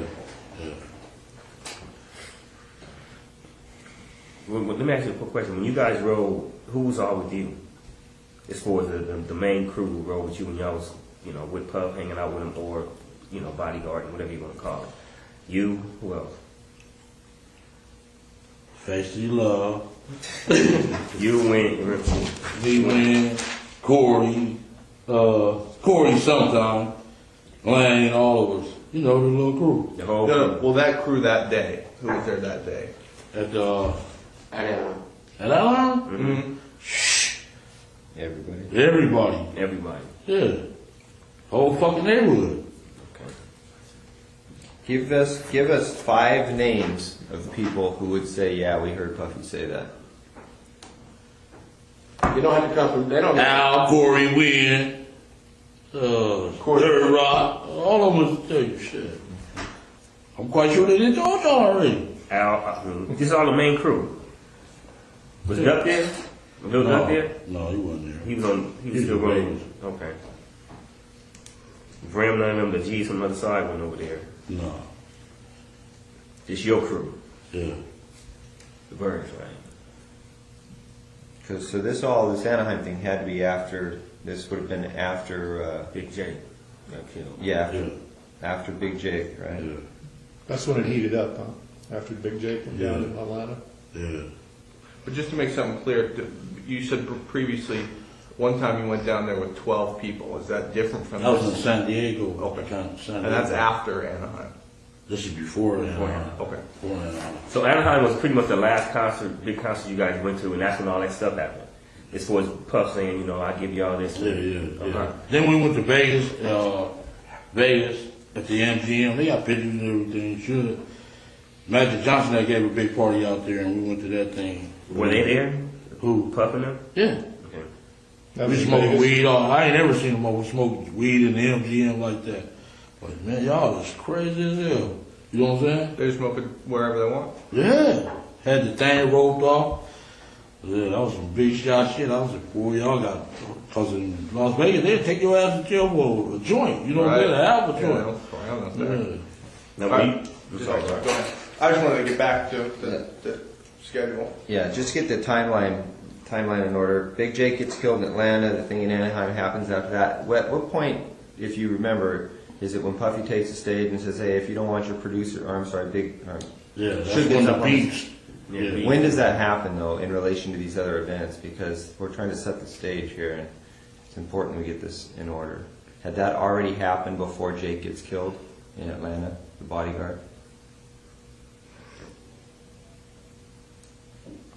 My girl got all that memorabilia. I could go look through that shit. You know what I'm saying? That was back in New York, right, when that occurred? Yeah, when he was on stage, and really the Wu-Tang was on their ass. They was the one dancing all in their face. You should have started a beef with them. You know what I'm saying? Puffman was like little kids, you know, Junior Mafia. Yeah. I think it happened before though, kind of. Before Jake? Yeah, before Jake. So you could see Suge getting up on stage, making fun of Puffy. Yeah. Because that was like the thing that started It triggered it. everything. Before anybody got shot, That killed, was a security. lot of disrespect. Yeah, that was disrespect like fuck. I mean, 'cause that would set kind of a motion for Atlanta. That had to be before. All right. Okay, so right now we just got to Anaheim. Let's go back to, you said San Diego was before Anaheim. Yeah. What happened in San Diego and how'd that develop? Zip came on the street and said the boy wants to come down there to the concert. We jumped in the Zip van and my SS and rode down there by 12 deep. Matter of fact, the Dallas Cowboys stayed in the same hotel room. Okay, let's hold on there just for Same a second. hotel. Same hotel, yeah. Okay. Same hotel, not the same room. So Zip called you or you were with him? He came on the street on Burris and we jumped in the van, went out there. Now, when he said that you guys going out there for business, like to work with Puff, or just going to have a good time? Gonna have a good time. Okay, so Zip Cameron Burris is in the van. He says, "Hey, my boy wants to come down here." They come down to San Diego. And then from that point, when Zip tells you that, you guys leave that day, or is it? That's second. Oh, Yeah. okay. So it's that day you guys go to San Diego. Yeah. All right. Who drives down there with you Could drive down there with me. in the van? Shit, I was in my own car. It was me, Lane, Big Dre, and somebody else. We jumped in, and everybody else jumped in the van with him, the party van. What color was that van? Black. Is that a different one than the one in Vegas? Maybe you said he was in a van in Vegas, so it was the same one. No, he was in that black Benz in Vegas. Oh, Benz. Like Benz, so. Yeah, he said Benz. Mercedes Benz. Okay, but you did say something about a van in Vegas. We'll get back to that. But you said everybody's in a van acting like a bitch. Oh, that was it. That was a renter van. We Okay. No, it's cool. All right. So Dre, Lane, Davis, you're all in what car? You had the. SS Paul. And everybody else gets in the van with Zip. Yeah. And you guys go to San Diego, and where do you guys stay? Whatever I don't remember the name, but the Dallas Cowboys that played San Diego Chargers that weekend. Was it near the water, or was it on the Main Street, the gas lamp district? There was a Sheraton or the Hilton. You remember seeing water? Was it off the water? No, it was that night.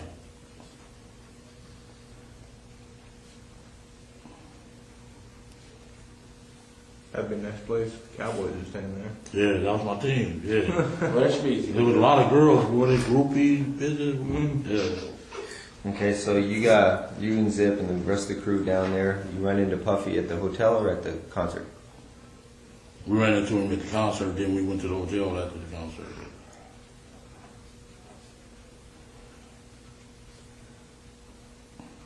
You kind of look like Emmett Smith. You could have used that. Yeah. Yeah. Okay, let's go back to the hotel.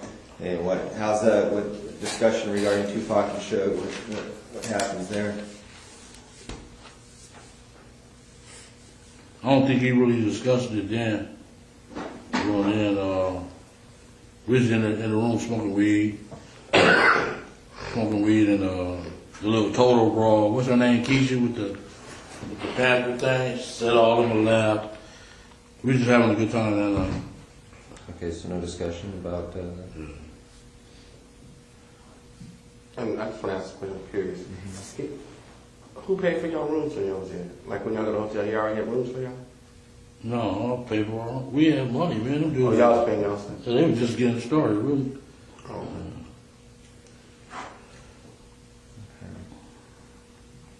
all right, so San Diego happens, then is there anything else that happens between San Diego and Anaheim? I don't know if that concert the thing in Vegas was before Anaheim or I know Magic Johnson gave a big party there Okay, let's go into that. Magic Johnson gives a big party out there, in Vegas. and you go out there with Zip?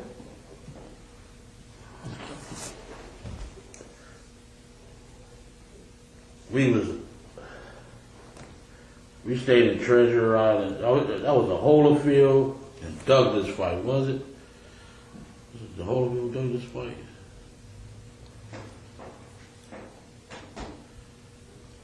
The night Fan Man. And that The was Fan Man. Holyfield Bowl, wasn't it? Okay, it was the night of that Yeah, fight. Holyfield We Bowl. stayed at the Treasure Island. Al, they got the rooms for us and everything. Then Al got the room for you? we, little while? Yeah. Yeah.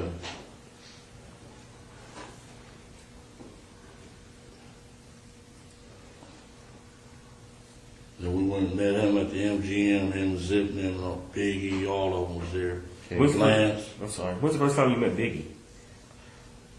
First time I met Biggie was in San Diego. The San Diego concert and everything? Yeah. He was in the room with y'all or whatever? Yeah, smoking weed. Was, yeah. That's the first time all y'all met him? Yeah. Okay. Good question. Break and then All right, play I was- second half. You read my mind. I was going to do it at about 3 o'clock, so you beat me to it. We're going to take a recess at this time. During the recess, you are admonished not to talk or converse amongst yourselves or with anyone else on any subject connected to the trial, or read, watch, or listen to any report of or commentary on the trial of any person connected with this case by any medium of information, including without limitation, newspaper, television, the internet, and radio, or form or express any opinion on any subject connected with the trial until it is submitted to you. We'll have you guys back here at 3:15. Please rise for the jury, everyone.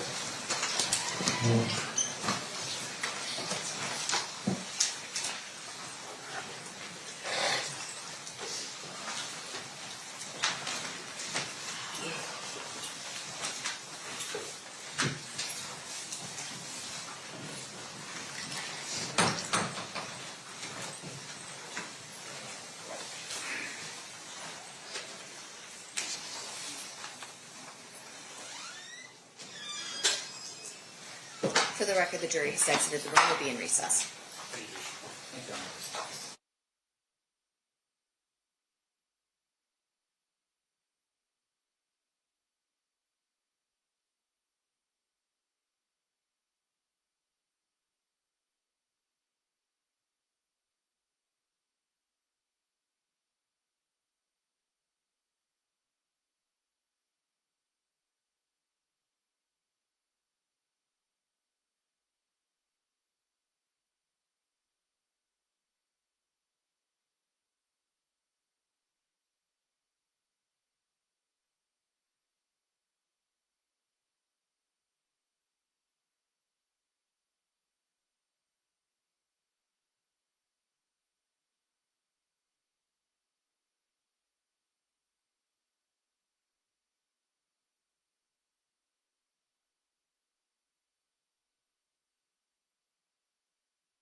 Record, back on record in State versus Davis, C-377-407. Anything we need to address before bringing the jury back in? Donna, just a quick idea of what the schedule looks like. Yeah. For the next couple days. Okay. Well, from the state or from my perspective, because I did send it out. The plan is 3:30 tomorrow. the plan is from 9 to 3:30 tomorrow. Right. And so is it just the recordings and? No. We have 3 people we have to get up tomorrow. So Can we do this at the bench? I don't Can we know. do Oh this yeah, at the come on up. Sorry. Yeah, you're fine.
All right, looks like we've got our scheduling issues kind of ironed out a little bit. So at this point, I think we're ready to bring in the jury unless anyone objects. Hearing nothing, let's bring them in. Staff the jury.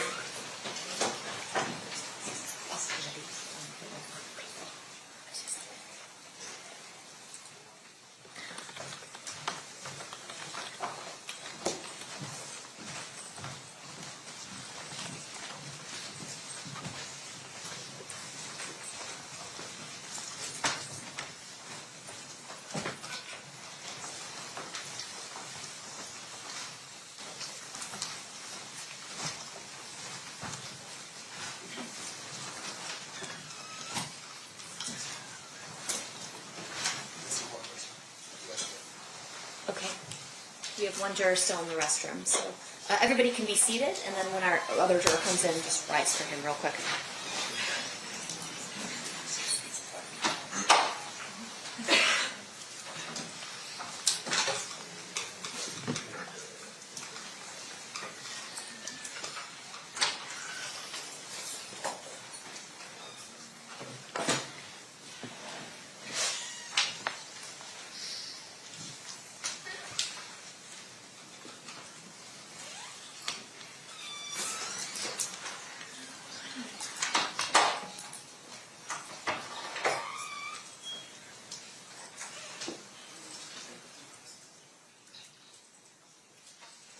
Secretary.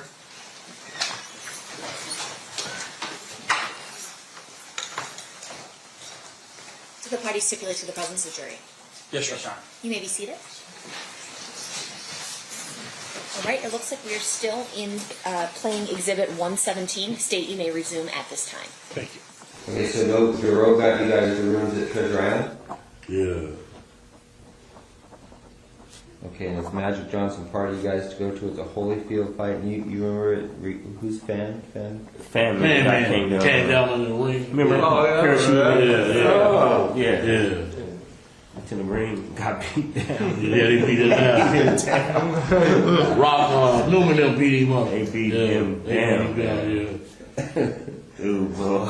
I didn't realize that. Sucks to be I was here. just playing a joke or something. Oh man, because they threw off their rhythm, man. They was ready to go, and this is gonna come. It's either him. It was either him or Buster Douglas. When Buster Douglas lost to who? So I think that was Bo Holyfield because it was a big fight. And I remember Rock was Bo's trainer. Yeah. So I'm pretty sure. We'll check on it, but I was with my other girl. And we all went down to the MGM with our bottles. After the fight? After the fight, yeah. Was it Buster Douglas and Holyfield? Was it that fight? We'll figure that out. We're not. That detail's not important. So you went to the MGM after the fight, and is that whose room's there? No, we just met in the lobby at the by the bar area. And boom, and he like, Magic giving a party. And we all stormed over there. that's what Puff said. Matt's giving the party. Then Yeah, let's go over here. And Big was there too. Big was there. Lance, all them dudes was there. So Puff and Lance were together too. I mean, they were in the same crew. I know they ran together, but anyway, go on. That's all right. And that's when they was about to fight. Lance and Puff Okay. got in each other's face. His little gay ass, cause he had the money. Yeah. Was D-Mac there too all the time? I don't think he was at this one. I don't think he was there. Okay. Okay, so Puffy then. Okay, so you go to the party, and then is there an opportunity where you guys talk with Zip and Puffy again about Tupac and Suge? I know he said it at that room in Anaheim and a couple of times at Greenbacks. Okay. Yeah. Okay, so I'll just put you don't recall. Excuse me. Yeah, and when D-Mac told me that Zip got the money, oh man. Okay, hold on. When we get to that, Yeah. that's a good point. We got to work our way out. Okay, so this you remember when that fight was as far as dates? And now we're getting into what? Are we in '96 yet? No, we're still like 94, 95, right? Late 94, early 95. Oh yeah, when that fight happened. And then that's the same time, in the beginning, I think, of 95, when the BET award season is in the beginning of the year, Suge said that fight came along. That was the Source Award, he said that. Yeah, but you know how all the awards started, January, February, March. And then the fight was in the summer, wasn't it? Wasn't it a summertime fight? Was it hot out there? I think it was winter. So end of the year, end of 94. Yeah. It was Buster Douglas and Holyfield. Okay. Fight. Yeah. All right. Okay, so discussions regarding I'll give you anything you guys want to to take care of those guys, that's like a year and a half, 2 years before it ever actually happens. Maybe about a year. Well, he's Six killed months. in late '96. Yeah. So that would make this, it would have to be late. 95, late 95. Okay, yeah, that's what I'm saying. Yeah. So towards early in the year, Yeah, beef yeah. starts, Yeah. comes all the way around, the summer go through. Yeah. Okay. Concerts. Tell us what happened that made it something other than just him frustrated and boasting. Man, I'll give you guys anything. I mean, what made it a specific, like, hey, I'm serious, I want you guys to kill these guys? I mean, When he told me the greenback. how'd that go? Like, what was the conversation? And who's he? Who? Puff. Puff said. Yeah. Okay. This is specifically at Greenbacks, right? Yeah. How's it go? How's the conversation go? I mean, okay, listen, I'll do it, but I need $500,000, or, you know, I've got somebody who will do it, but I need 300. I mean, we need really specific details regarding that. Yeah, we wanted $1 million. Okay. All right, so you meet him at Greenbacks for lunch or dinner or what? This was dinner. Okay. Who else was there? Shit, all of us, Corey, everybody. And everybody's listening to this Our little conversation? Huh? Everybody's hearing this conversation between you and Puff? What was he talking about? Talking to me. We had went downstairs. 'Cause when we got there, we was laughing at him. Because he was with this broad that sucked dick. That sucked every dick in there. He all hugged up, kissing with her. We was laughing like a woman. Like, man, what you laughing at, dog? Man, don't just come out here getting any broad, dog. You know? I took him downstairs and he's like, man, I gotta get rid of them dudes, man. It's gonna be a problem. Is Zip there with you? Yeah, Zip was, yeah. At that conversation? No, you went at the conversation, it was just me and him. So he tells you seriously, man, I need to get rid of these guys. I mean, he's looking at you in the eyes and Yeah. he's like scared. Yeah. He's scary, dude. Still is, huh? Yeah. Now, when he asked about it, he always said both of them? What he said, should mostly, or he just always talking both of them? That when he had his boy on after he made the record. But before that, it was just should. Yeah. And then after Hit 'em Up came out, Yeah, that pissed them off. so he's like, kill both of them. Yeah. So there's got to be two separate conversations then. Yeah. 3 or 4. Right? Or, yeah. So was Anaheim was just about Suge? Anaheim was about both of them. Okay. Anaheim was about both of them. And he said it in front of all those people. I couldn't believe it. You know what I'm saying? In Anaheim? Yeah. Whole room full of Crips. You know, they motherfucker go after his ass. Yeah. Okay, so he tells you, I need to get rid of him.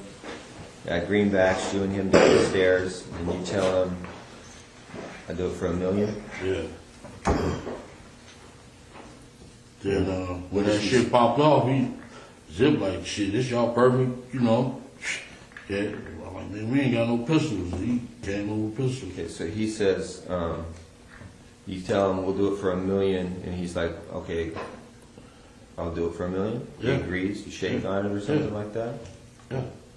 What happened? Gentlemen, he like, man, we'll wipe the ass out quick. You know, it's nothing. So that done, you know, that's easy. Did he front you any money or anything? No, he didn't. But after it happened, he called, what's the name? Zip. Is that us? That's us? And the broad was even calling Faith. Yeah, that's us. You know? She was done too? She was calling Zip. Is that us? That's us? I'm like, yeah, that was us. Was Keefe, I'm sorry, was Biggie ever involved in any of these conversations about hitting No. Tupac? Okay, it was always just Puff and Zip. Yeah. You think he knew about it, or he was just like, whatever, he was doing his own thing? He was like doing his own thing. Lance kind of kept him kind of out the window. Yeah. So this is all Puffy's doing? Yeah. Puffy was scared of the dude. Period. Okay, so you guys make the deal for that, and then you guys aren't out in Vegas then with that intention. That's not why you're in No, Vegas.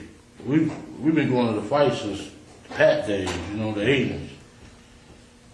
So y'all geared up to go to Vegas, and y'all was going anyway, not even Yeah. knowing who else was going to be Don't down be there there. with nothing. Not knowing if Pac and shit was going We to be ain't down got there. no pistol. We ain't got no pistols down there, and shit, it was right there. This is your perfect opportunity, baby. That was Zip talking? Yeah. Because of what happened with Yeah. Wayne? Yeah. Y'all see the surveillance I got in the car with him, in that Benz. The brawl was in there first. Foxy Brown. She was in? She was in the car with him. Okay. He told her we need to handle some business, so she got out and I jumped in the car. He had a little secret compartment. The thing popped out. Okay, let's work up to that real quick, 'cause that's important. Well, but there was, he said that you were there was numerous conversations, the first one taking place in Anaheim, another one at Greenbacks. Yes, yeah. What other conversations took place where you and Puffy were talking about, doing this stuff? So fucking wrong, man.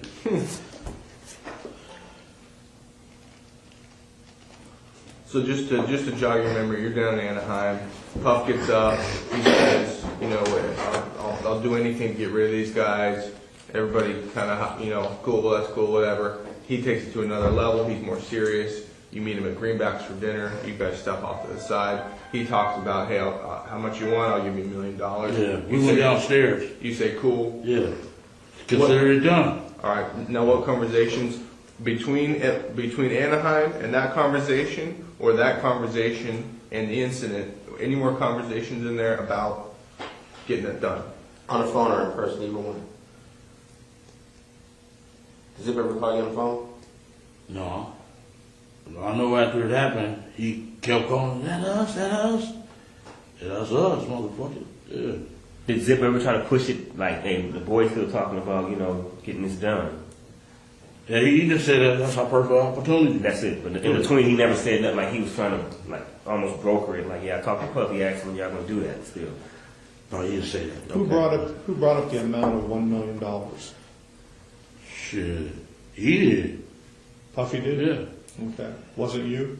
No, it wasn't me. I'll shit. $1 million, I'll take it. Yeah, take it for 50. You know what I'm saying? Shit. So he brought up the $1 million. Yeah. Them project dudes will kill your ass for $1,500. You know what I'm saying? Shit. Tell me about that. So basically, all right, then you guys geared up to go to Vegas. Y'all had planned to go to Vegas a couple weeks, got the hotels. Yeah. And then who all joined out there?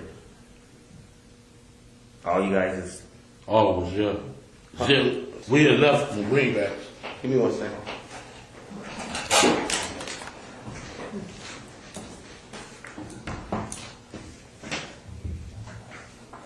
No.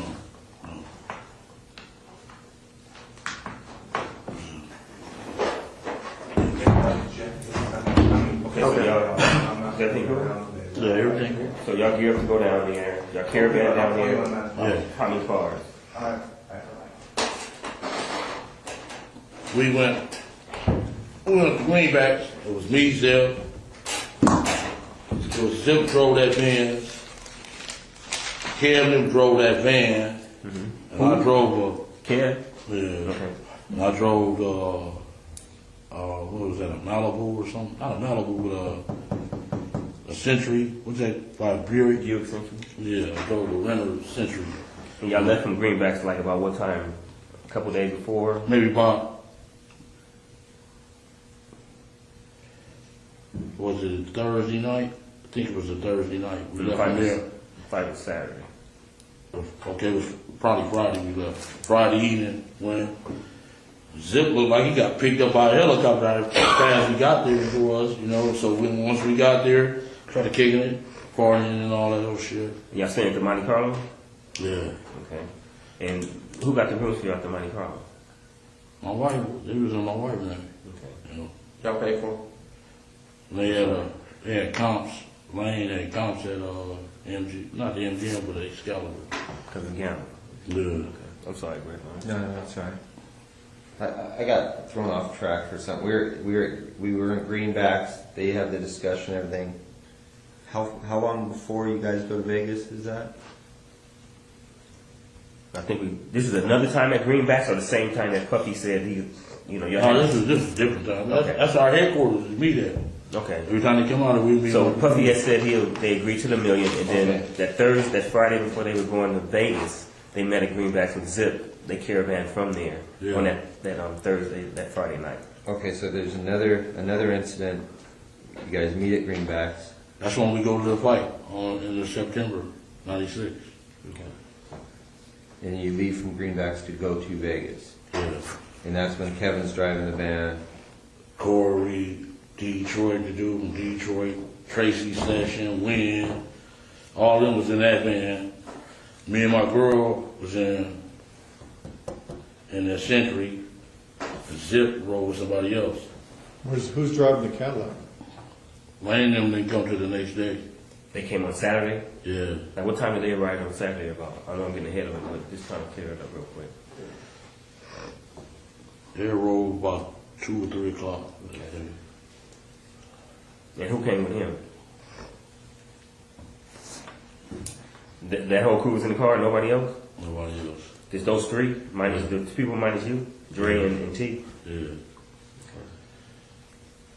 Hey, real back at Greenbacks, when you and Tuffy talked about $1 million, you said you walked downstairs. Did he say, come meet me downstairs? Yeah, he said, come on downstairs and talk to you. Okay. And asked me, why was we laughing at him and shit like that? I said, man, don't be coming out here just getting anything, dude. Right. If you want some raw, just let us know. So he asked you to come downstairs. Did you guys talk about anything other than that specific thing? We ordered some more bottles. Then took you, it's like a 2-part thing. It's like the deli part right there. Then you walk back and look for the bottles. Then we walk over there and talk when we looking for the bottles. Got the bottles and shit. So you think, so in your opinion, the specific reason he asked you to come downstairs and talk to him was about that thing, not about liquor or anything. Yeah. It was about that. Okay. Okay. Yeah. Okay, so then another incident, you guys are at Greenbacks, you go to Vegas, Kevin drove the van, he's got those other guys with him, you're with a girlfriend, Lane and Dre and T Brown come the next day in the rent. Was that a rented Cadillac? Yeah. Get there about 2. Who rented that Cadillac? T Brown. Yeah, T Brown. His mom, right? Mother-in-law. Right. Okay. Staying at the Monte Carlo, you said your girl had him in her name or Paula? Paula. Okay. You alright? Good. Can I ask you a quick question? Go ahead. No, we'll get to that later. Yes, yes. No, it's okay. Come on, now you make us curious. Just ask. No. It was something, it's too far ahead, so I'd rather just stay intact. Like Greg was trying to write fast to get as much stuff down there. I don't want to get too far ahead. Okay, so you guys are out in Vegas. You're there the night before the fight. The next morning or the next afternoon, Lane and them guys show up in the rented Cadillac, and you guys are all at the MGM. You guys go to the fight. Right, so lead us through it from there. Okay, You meet Zip out there. yeah, it was Zip. We all rode together. Me, Zip, Kev, and what's his name? But he just took off his Benz fast and Oh, okay. And we got there. Did he stay at the same hotel as you guys? No, I think he stayed at the MGM. We like, some dudes fronted his ass off right in front of us. What happened? He's like, motherfucker, this motherfucker's a snitch. We like, what? He like, yeah. Damn. What did he say? Huh? What did he say? He didn't say nothing. He just, his eyes just got big.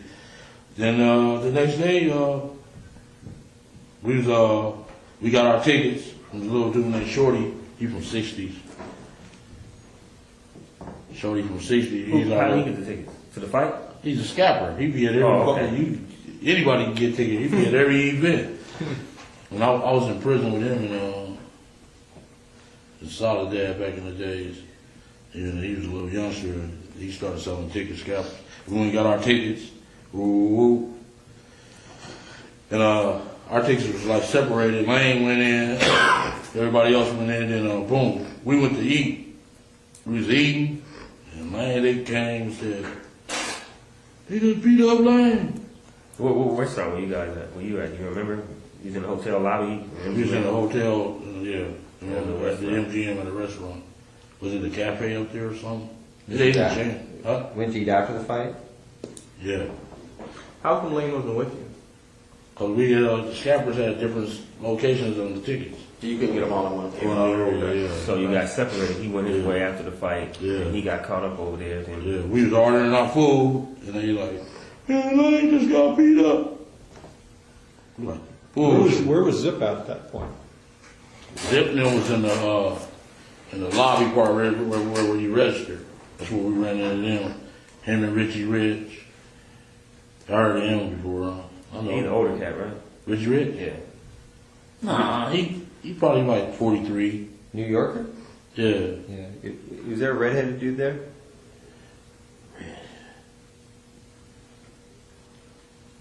I know Richie Rich was there, and Richie Rich. There was a few New Yorkers though was with Zip. Like, man, y'all need some help. We got this. That's what they said. Yeah. No, the other cat. Yeah. Well, how come everybody else was at the restaurant with you? Everybody knew to go to the restaurant, but Lane was on his own by the doors. Yeah. Well, why? Something's missing. Why is he at the doors and everybody else is at the restaurant? We all went. He was supposed to come to the restaurant too. He just forgot or something. They seen his mother ass and beat him up. He couldn't get there. Yeah. Okay. But on the surveillance, it seems like he's standing there He's just waiting. hanging out. He's hanging out. Like he wasn't on his way nowhere, walking. Y'all seen us at the restaurant? Well, yeah, they got video cameras all over them. But him, he wasn't. He was. Y'all seen me? He's like posted up. It looked like he was looking at them when they walked by. Yeah. Well, like he was waiting for him, you think? I mean, I don't know. Whether he wasn't waiting for him. That's what we're asking you. A lot of this, You know, we be after the girls, man. Yeah, but it seems like so you guys get your tickets from Shorty, you give them out. All right, we can't sit together, so let's all meet at this restaurant afterwards. All right, Yeah. everybody bolts after the fight. Everybody comes back to the restaurant except Lane. Lane's standing by the Yeah. doors. Why is Lane standing by the doors and everybody else is on board, knowing to go to the restaurant? I don't know what his thoughts was. Okay. Okay. But before that, before the fight, before Orlando had, the beat down or whatever you want to call it, no beef with nobody as far as them. You guys even see Suge and them at all? Didn't see them, didn't nothing? Yeah, Nobody said they here, them dudes here, nothing like that. Nothing. And then, okay. See, it would seem to me that Lane may be working his way over to the restaurant where he's trying to find you guys, but then he sees them. He knows automatically he's going to have beef with them just because of the mall incident. Yeah. So he may be just trying to Post it up. trying to wait for you guys to pass by. I'm sorry. Yeah, he's probably looking for us. Yeah, you're right. That would make some sense. Yeah. Yeah. He just got separated. Okay. So he. Y'all seen us at the restaurant? No, the film. Shit, Darren was the waiter. Y'all see me and him get I can't believe you don't remember seeing me at the house on Compton and Bay, all that, man. I can't believe it, man. This task force has been around a long time. I can't believe you don't remember seeing me, man. I shook your hand a couple times. I'm like, what's up, man? You know, what's up? And just kept moving like you knew me. And I'm like, what's up, man? How you doing? But you was just KPD, so. Shady man. So dope. Anyway. Y'all seen us at the restaurant too? Yeah, I just got the name of it because it's been so, like you said, it's been so long ago. But okay. Y'all see me and Zip in the Vans too? I did. Yeah, I don't remember seeing it. I don't remember seeing it. Okay, but who was in the restaurant with you? The crew, it was me, Bubba, all of us. Kev. Was Debbie-Ann and them hanging out with y'all at that time? No. The Vegas dudes? No, they wasn't. They knew nothing about this. Nothing about this.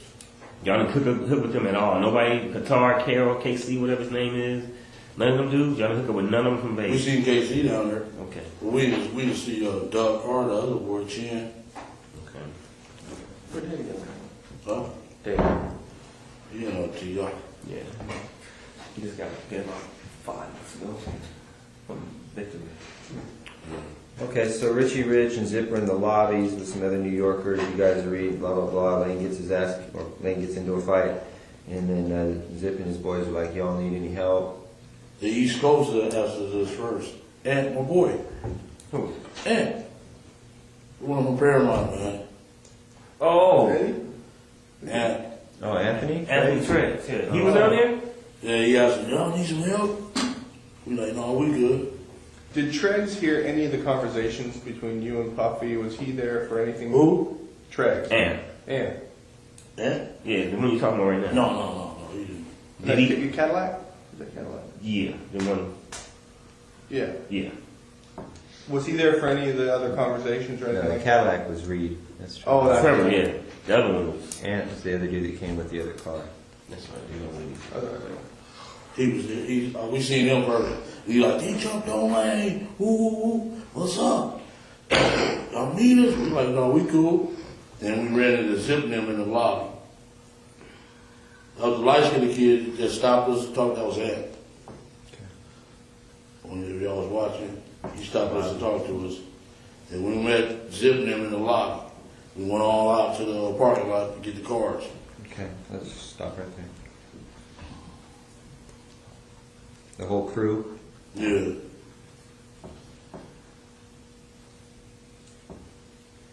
Alright, you get cars and then Zips in his Benz? Yeah. And who's in there, Foxy Brown? Yeah. And does she get out, or he tells her to get out, or what? Yeah, he told me to get the handle something. Because he told me in the lobby that he had some jimmies. Some what? He had a jimmy.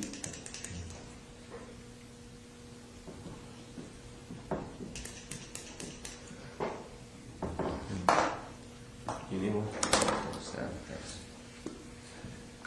And you get in with Foxy Brown was sitting in the front seat? Yeah, and she got out. She was wearing pink, little pink thing, and I jumped in the car.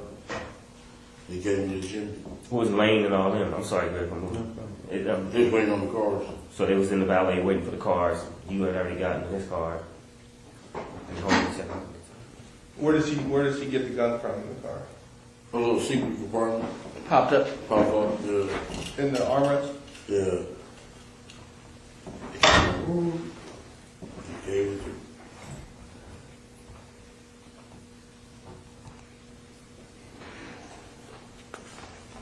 Was it a Glock?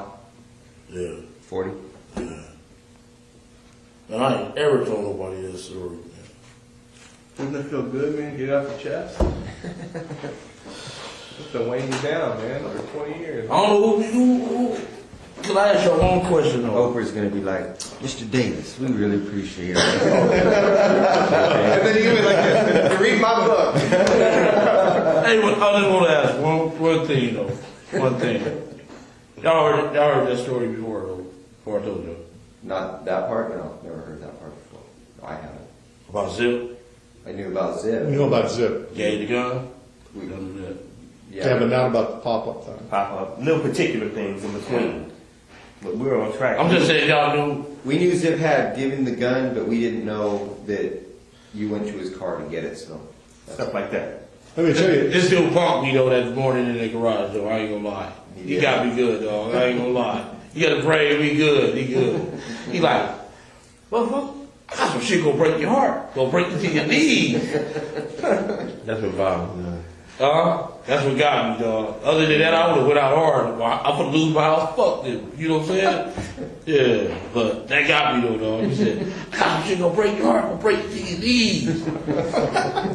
I already knew what it was. I said, "Oh, they got me, dog." I gotta write that one down, man. Put that in the book. Some shit gonna break your heart. Gonna break you down to your knees. Keep you deep. See, he can deliver it. I'd be like this.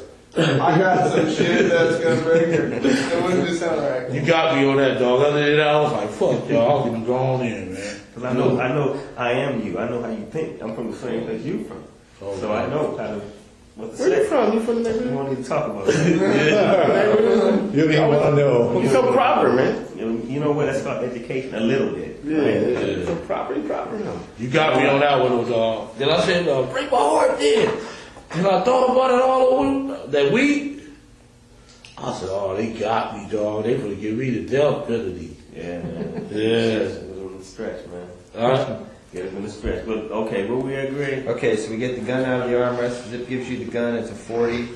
I assume you check it, loaded. You put you get your own ammo. How's that happen? It's already loaded. Or what? It's already loaded. You just put one on. Okay, where do you go to? What do you tell Zip right then? What's that? Do you tell Zip, hey, we're gonna go handle this shit or whatever?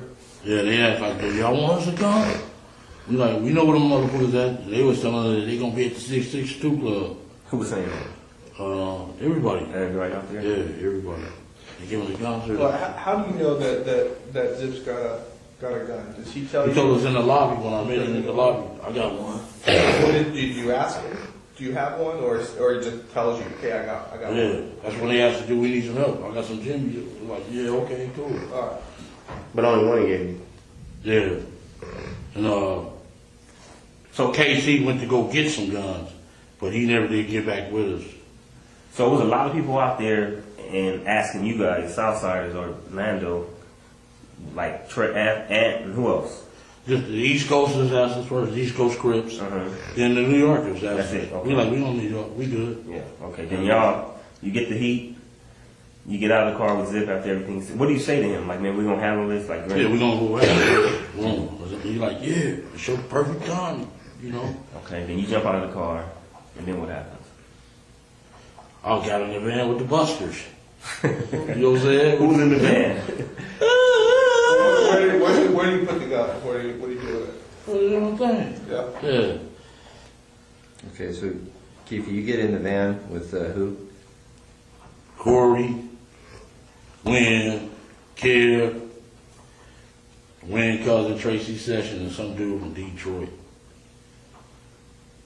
And they was, Lane said they had a gun up under the hood. In the rental car? Yeah, they put one up under the hood. So, okay, that's cool. So we go to the 626. I'm sorry, real quick though. Lane's in the van too at that time or no? No, they in the Cadillac. Okay, so Lane in Cadillac with T Brown and Dre. Yeah. You know who's driving in? You drove off from the hotel. T-Brown. T-Brown was driving the still. Yeah. And y'all go with the van.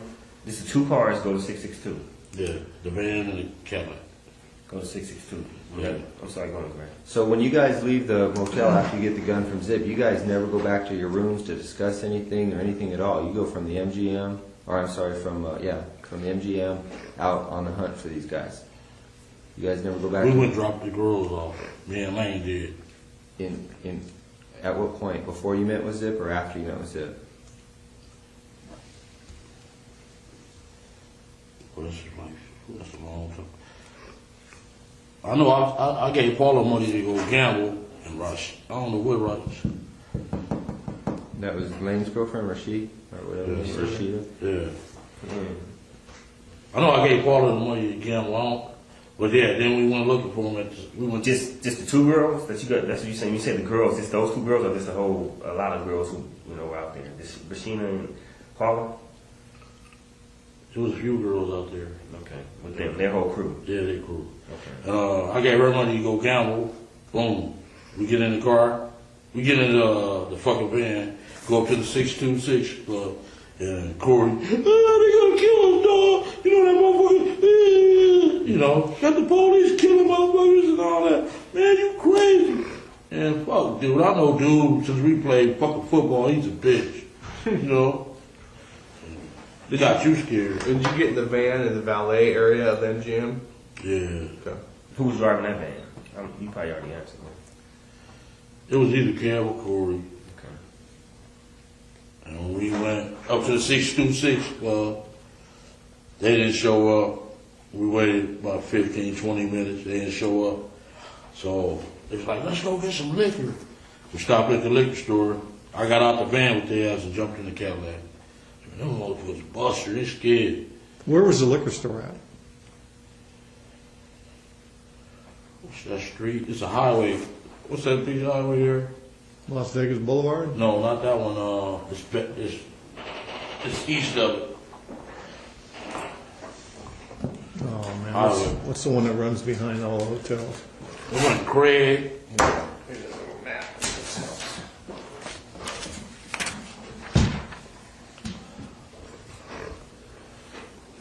They may or may not be on that map.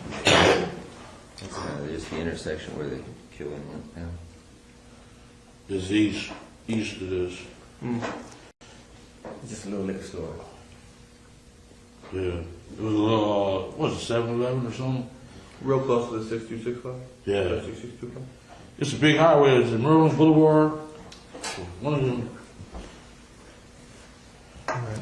Okay, so you guys go to the liquor store, you're tired of listening to Corey whine, you jump into the Cadillac, and you what? You go to the liquor store, you get out of the van, you jump into the Cadillac with Lane and them guys, and then what? We rolled up, what was that? Was that Harmon? There is a Harmon on there. Harmon Street's on there if you can see it. Should be a Harmon Street on there. Koval, Harmon. And where did he get shot at? On Harmon, didn't he? Mm-hmm. Yeah. It's Flamingo and Harmon right there. Something like that. No, it's on this street in Harmon. He got shot. Yeah, Koval. We was, I think it's Merlin Parkway or something like that. Is it called that? Yeah. I think the little liquor store was right there. Then we came up Harmon, got to Las Vegas Boulevard, and shit, here they come in that BMW, like gang of cars, and brawls, Tupac. And we like, there they go. Made a U-turn. We wasn't supposed to make a U. We just wanted a U-turn, and they was in the middle lane, and we just pulled up on the side, checked every car to see where they was. So what directed your attention to him was some girl shouting at Tupac? Tupac. He gave himself away. Otherwise, they would have got away. He all hanging out. You know how he do. They would have finish. And he ain't got him. You did a U-turn, so then you pull alongside of it. You guys are in the car. Have you already handed Lane the gun at this point, or at what point do you hand him the gun? I thought he was going to pull on my side. You know, that's my little nephew. I'm going to look out for him, you know. And he pulled on their side. So you were fitting to blast if you had to, or you were just... Yeah, if we would have been on our side, I would have blasted. Okay. So you hand the gun to the back seat. Yeah. You hear Lane? I gave it to Dre, and Dre was like, no. And Lane's like, give it. He popped it to us. Now, when you first talked to you a few weeks ago, you did say that Orlando was behind the driver. Is that right? No, Orlando was behind me, the passenger. Okay. Dre was behind the driver. Okay. So when you passed the gun, you passed it to Dre? Yeah. Okay. He was the closest to him. He you know. He didn't want no part of it? Yeah, he was scary. All right. I known he would be scary, but when I got out of jail, he said he was a bad motherfucker. Dre? Yeah, I'm like, is that right? He used to feign all that shit. All that shit. Oh, what we gonna do? Could be Dupac. His girlfriend liked to kill him. Huh? His girlfriend killed him, didn't she? No. I think you're... No, she didn't. He just had a sinus problem. Okay. Okay, so Lane, so you guys pull up alongside. This is essentially, I think, what...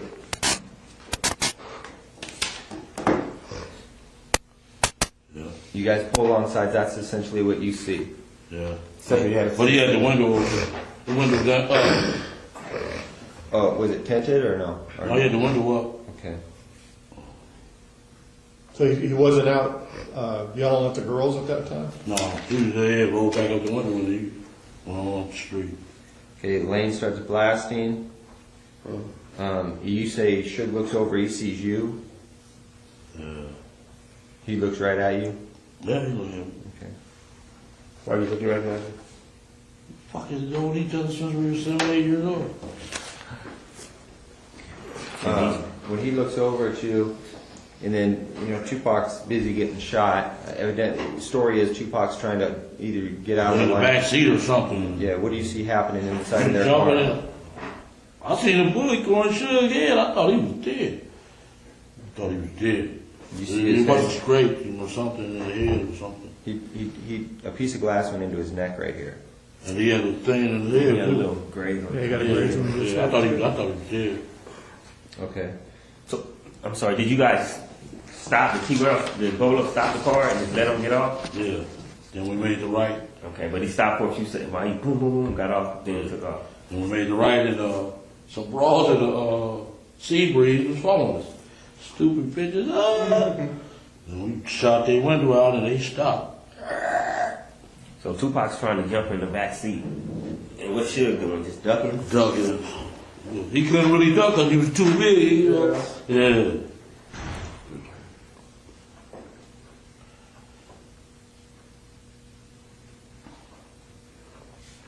So you try to pass the gun to Dre, he says, fuck it, I don't want it, does he? And then you say, fuck it, Orlando takes it? Yeah. Or wait, you give it to Dre and Dre gives it to Orlando. Yeah. Yeah. Dre didn't want to do it. And Dre's doing like this when he's shooting, he's like, he's getting on? Yeah. Leave it back? Yeah. And once we got out of the car, he was acting like a bitch. Then I'm like, get a hold of yourself, bitch. Dre? Fuck, yes. What was he saying? Oh, what we gonna do, big on? Man, shut the fuck up, bitch. What's wrong with this, you know? Well, where did you go after the shooting? Went to the Monte Carlo. Do what? Real Before we get quick. there, yeah. Okay, so the shooting goes down. He's trying to get in the back seat. Suge's ducking out the way. You guys pull off, and followed by Sebring. A sea breeze, some bras. They ain't call y'all or nothing? The bras? I don't know. Can't hear you. Hey, come on, man. We were talking about it. Man, we've been doing this so many times, man. No, he's right. Sebring. It all comes out. Lane starts blasting back on him. Yeah. So he had bullets left. Yeah. How many rounds did you say he shot in the Tupac in the car? If you had to, About 6 or something. 6? And how many times did he shoot at the girl? Twice. Just twice. Okay. Afterwards, when you guys are rolling, just rolling to the hotel, you go straight back to the hotel? I went and parked the car by the carriage house. By the carriage house? You dumped the car and just left it there for, I mean... We left it there at the carriage. There's a parking lot on the opposite side of the carriage house. We left the car there and put the gun on the tire and left. On the tire, front wheel tire, back tire, what? Front tire. And then left. And left, yeah. Was there any bullet holes in the car? Because somebody said somebody shot back at you from... No, ain't nobody nothing like shot that? back. Never no bullet holes in the car? Never. Okay. Which tire on the front? You're the passenger side of the Passenger side. When Orlando was shooting, was the gun all the way out of the car, or was it in the car at all? Do you remember? We got the shells out of there, dog. Did you? Yeah, we did. On your way to park the car? When you were leaving to go park the car? The next day. You're saying. Both of them. So the next day, oh, you didn't go back the next day? We rolled back the next day. The gun was gone? The gun was on the tire when I left. The next day though? I got in my car was, I was in a rental car. I don't know what they did with that there. After that. Well, Keith, man, you just got this gun from Zip. You don't want him implicated in the shooting. Now you've got a loose end because you put the gun out there on the street like that. Could come back to Zip because we don't know, and you don't know at this time whether it's registered to him, his people, whatever. That's kind of lame. No, it's just happening. Okay. He don't give a fuck about Zip. Yeah. He just Not does. at that time. No, he don't think like, you know what I'm saying? He ain't thinking like that. Well, why would you leave a gun? He's not thinking like, y'all thinking intelligent like in Las that. Vegas, They and you just killed, they just did a big murder with it. They're not thinking like that. You want the truth or you want me to tell you a lie? You want me to lie? No, I want the truth. Okay, we left the fucking gun on the tire, dude. That's all. That's all. That's the last time I seen the gun. That's the last time you saw it. Yeah, they don't think like that. You want me to lie? I can No. throw it We don't get us anywhere. I just can't believe you do that in Compton. What's No, that? that's what they did. They don't think like that. We just left it on the tire. I guess I don't know what T Brown did with it or whatever. What he got. It wasn't our concern. We did what we had to do. Boom. And Plus they don't I drove think back they in do my. Me and Lane drove back in the car. Went on home. Immediately after that? No, the next day. So what y'all do The jail. after y'all left the gun on the tire? Where'd you guys go? We smoked weed and drank. Yeah. Where? At the What? hotel? At the hotel. And party. Stay in the room? Yeah, y'all see the surveillance? I don't know. Okay, the carriage, you guys park it in that parking lot. Do you walk or does the van come by and you get in the van again? No, we walked. Okay, you walked over to the treasure or the We walked right upside that Coca-Cola place. It's a little crosswalk. They go straight to the Monte Carlo. Okay, so you guys go back to your room. And they pulled up in the ambulance while we was standing right there. Take our bullshit. You guys on the street with We on Las Vegas Boulevard at the crosswalk, and they pull up at the ambulance right next to us. With him in the car already? Pac's in the car. Tupac and Suge in the car. Man, y'all just walking It's up. close. Did they see him? Shug see? He couldn't see out there how many last night because he wasn't really hurt. They don't They couldn't care. see. We didn't give a fuck. We They know was they right- upset. I'm talking about the ambulance parked right here. Right next to us. That shit was funny as a motherfucker. God. So you guys continue, you party at the Monte Carlo, or you go someplace else that night? You get strip club or anything like that? We was at the Monte Carlo. Okay. And you all four stay together? Y'all four stay together? T Brown and T. you Brown, and Ray. like. All of us there, we stayed together. By that time, the band had come back around. And, yeah, they came back. They came back. They met you at the They didn't hotel? even know we did it.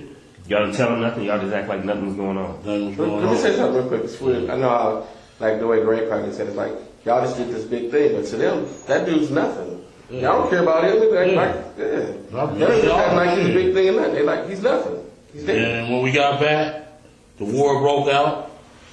Y'all come. We'll get to that. So you guys go back, you just party, drink, smoke. It's not really discussed. Nobody's making a big deal about it. Everyone goes back to their room to go to bed. You talk to the girls about it at all? Did you tell anybody? I don't know, man. I don't get down like that, man. I ain't tell nobody shit. That's like I tell my nephews them stop saying that shit. Don't be on that internet and MySpace, man. If you saying that shit, they come. Then they get that dude for making ever 30 years later. Don't say that shit. I think someone went to the bathroom. Oh, is that what it is? Oh, no. That's strong already. You guys do that. Go back to the hotel. Do all the south side. Who all was in the room afterwards? Is everybody? Corey, Kev. Corey came later. He said, "You got Tupac dead." Like, is that right? Y'all laughed. Huh? Y'all laughed. Yeah. So he came in with the news that he brought the news that he had died. That he thought he had died. Right, yeah. They said they both shot up. Okay. All right. So that night goes by. The next morning, you guys get up. You go back down to the Cadillac. I didn't ever go back down to the guy. You didn't. Some other people went. Okay. T. Brown, he had to go get the car. Okay. I thought you said you and Lane drove back. Oh, we drove that a Century back. Was you and him? The car. And your Me wife? and wife. And she was his girl in there too? I think she was, yeah. Okay, so 4 of y'all. Yeah. But during that night, after the shooting, was there any phone calls between you and Zip or you and anybody? No. Nothing. No. It was dead that night. Nothing Yeah. happened. The No next day- communication. We met at that, right here on 3rd and La Brea at that hot wing place. So Melrose? Cole was like, what up? Yeah, Melrose. all right. So you get up the next morning, and what happened? You turn on the news. You see he's dead. We already knew. You already knew he's dead. Any phone calls? You call anybody? You call Zip? And, The next day, man. The next day, he was like, Zip called you, you called Zip. call me. And he said, was that us? Poke him? Yeah. Then he called while we said, is that us? Yeah. Wait. So Zip called you and said, "Is that us?" Meet me at the hot wing place. I met him at the hot wing place. And, But you said the hot wing place is here in L.A. Yeah. Okay, so let's go back to Vegas. So Yeah. you're in Vegas. You wake up the next morning. Yeah. All right. You turn on the news. You see he's dead, or you knew he's dead. You get a call from Zip, right? In Vegas? Yeah, in Vegas. I'm talking about. Walk me through that morning. Who called you, or what did you do that morning? The next morning, someone called you. Remember, he was in Vegas, too. Right. From Vegas. We left. We got on about 10 o'clock. Then I got a call once I got back to L.A. And he said, come meet him at the hot wing place. He said, poke him on that. And he told him, yeah. Okay, so let's go back to Vegas. What were you gonna do about the car? What was I going to do? What were you gonna do about the car? Or what did you know was gonna be done about the car or the gun? It wasn't my concern. You didn't care about it at all. Okay. I got my mother-in-law had rented my car. I had to worry about her car, and he had to worry about his car. Shit. And I swear, highway patrol was gonna pull his ass over, man. Y'all, what the heck, man? Y'all. Do you know if he had the gun with him still? I don't know. I know the highway patrol was on his ass for about at least 10, 15 miles. I know he was shitting bricks. You know what I'm saying? I'm like, Damn. And you never know what happened to the gun. After Never T knew. Brown never talked about, you know. No, I never knew. Okay, so you get back to LA the next day. Zip calls you, says, meet me at the hot wing place. Where at? Hold on, Melrose. Right there by Pete's. Melrose and Brand. You know where Pete's is? Yeah. This place still exists. All right, so you guys go over there. Zip shows up. You guys, what happens after? What's the conversation with you and Zip? He said, Paul kept on calling, was that us? That us? And he told him, yeah, it was us. Faye called him. Woo-woo. I said, we go get our little money. He said, all right, I'm going to go back out there. Woo-woo. Okay, so Puff called Zip and said, was that us? Faith called Zip and said, was that us? Would you talk to Puff too? Yeah. Yeah. So when you're talking to Zip, when you're at the hot wing place talking to Zip, Puff, he Puff called calls. us. Yeah. On Zip's phone or your phone? Oh, Zip on. And Zip gives you the phone? Yeah. Okay. Kept on saying, was that us? Zip was like, yeah, that's us. So everybody was happy. Yeah, man, they wanted, we needed some money, man, because y'all raided our house and took all our guns. You know what I'm saying? So that when you talk to Puff on the phone, does he ask you, was that us? Yeah. And then you say, yeah. What's his response? He was happy as hell, shit. And did you ask him then about his money? About your money, I mean? When you gonna get paid or whatever? No, I have to say that on the phone. Zip, go get our cash. Yeah. Zip line handles that part. Yeah. Okay, so you tell Zip we need to get paid. What does Zip say? I'm going to go back home and have Yeah, I'll get back with y'all. Yeah. I said they just took our raided our house and took our guns and all that shit. So, yeah. Okay, the raids occur. Then I gave a beating. That was stupid as hell. For the South Side, we gave a beating and all them motherfuckers told everything. Well, that's when everybody in the whole hood started, you guys. Yeah, man. I shouldn't have did that. That was the fucked upest move I ever made. And was that after the guns were taken from the hood? I mean, police was raiding the houses, or was it before? It was before. I don't remember. I know we gave a meeting at the park at Cerritos. Them bitches went and told everything, man. And everybody, both clicked. I mean, was it Temple and whatever? All of us clicked. Yeah, all came back together. Yeah. Yeah, man, a park in Cerritos. What's the name of that park? Regional Park on Belleville. That's all in that first affidavit anyway. We read all that shit. Okay, so you called the meeting though? Yeah. Okay. We read that whole affidavit. You know what I'm saying?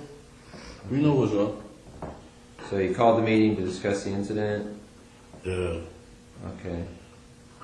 And then, and everybody's like, we heard you got your $1 million, man. We gonna kick in. You gonna get your punk ass out of my face, bitch. You know? Right. Yeah. All right. So, meeting takes place. People are complaining. They want the money. You at some point you reach out again for Zip, or how do you try to get paid? I kept calling his ass.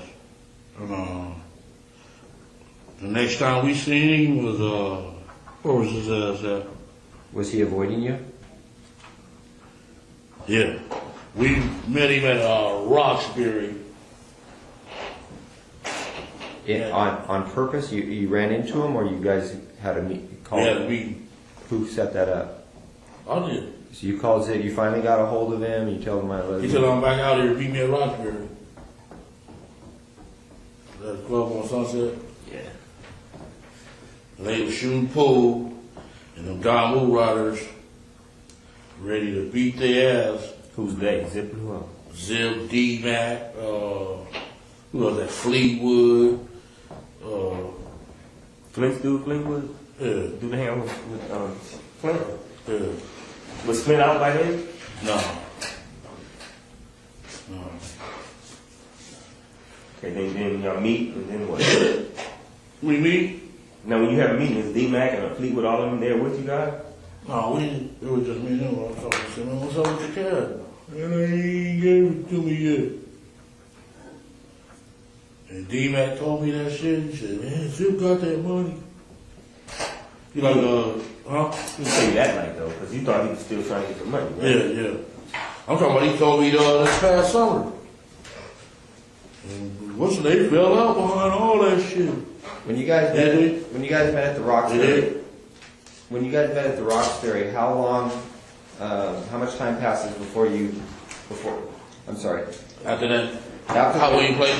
No. After the shooting in Las Vegas, how long is it before you guys meet at the Roxbury? Like months? About a month and a half.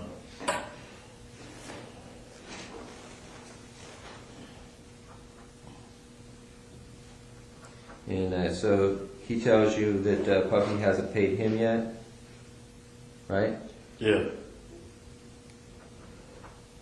All right, and what do you tell him? That, What's up? I need money. Yeah. We need money, motherfucker. They took our guns, all that shit. We need some money. And you want to We got millions, more than, And your business shut down. You wasn't doing no business, nothing. Y'all ran my Colombian out of town, man. I mean, we did. We should have did that shit. We shouldn't even met Puffy. We should have just stayed rolling, man. Y'all was on my ass since '93, though. You gave us a good run. Yeah. Okay, so you at what point do you lose touch with Zip when you just realize you're not going to get paid? At some point you realize. Once y'all got on our ass, man, that watch shit. I was on our ass, man. Okay. So 96 comes and goes, 97, then you end up you pick up that case. 97, man, y'all after that shit happened, we couldn't breathe. You know that. Y'all put the heat on our ass like a motherfucker. Okay. And then so you end up going to prison. Yeah. Since you've been out of prison, have you talked to Zip? Not one time. And what about Puffy? Not one time. Okay. I tried to call him several times though. That little daddy out shit. You left messages? Hell yeah. They didn't call back. I think if he would have just gave us half the money, you know what I'm saying? I would stay strong like fuck it. Okay. So a couple months ago, you say you run into D-Mac. And D-Mac's tells you. I like, man, call your boy, cause they went to Howard together or something. I like, man, call your boy. He like, man, what's his name still, man? What's Zip behind that shit? Zip got that money. I like, what? He like, yeah, man, dude gave Zip the money. Where'd you run into D-Mac at? What street is that? By your boy, the tall guy with the Cadillac truck. What street is that off of? Florence? Where's the Cadillac truck? The blue Cadillac truck, man. Oh. I'm at a lot. The 900 pounds. I don't know. Oh. You got a lot on my mind, just like you, man. No, off of Topanga. I made it off of Topanga at the 76 station. Yeah, Cadillac truck. Anything? Is that their Oh, yeah. Huh? No. You know what guy I'm talking about. Dudes, Detroit Pistons. Oh, Yeah, you motherfucker. Oh, out there in the valley. That's where you run into Darius. Okay. Yes, the bitch. Let me tell you what he did to me. I'm gonna tell y'all another thing I know something. Did I tell y'all? On the 40-some-thousand. This motherfucker, I threw the money in the back thing. The motherfucker say, hey, let me talk to you, dog.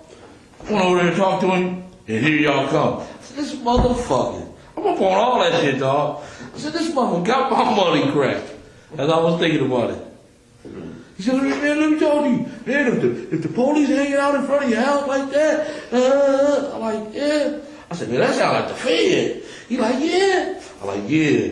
And sure enough, here comes the car from by the school, and here comes the other one off Glencoe. The car off the school threw us off. I said, oh, here comes the popo. I jumped in the car, and here comes that other car. Woo! Ah!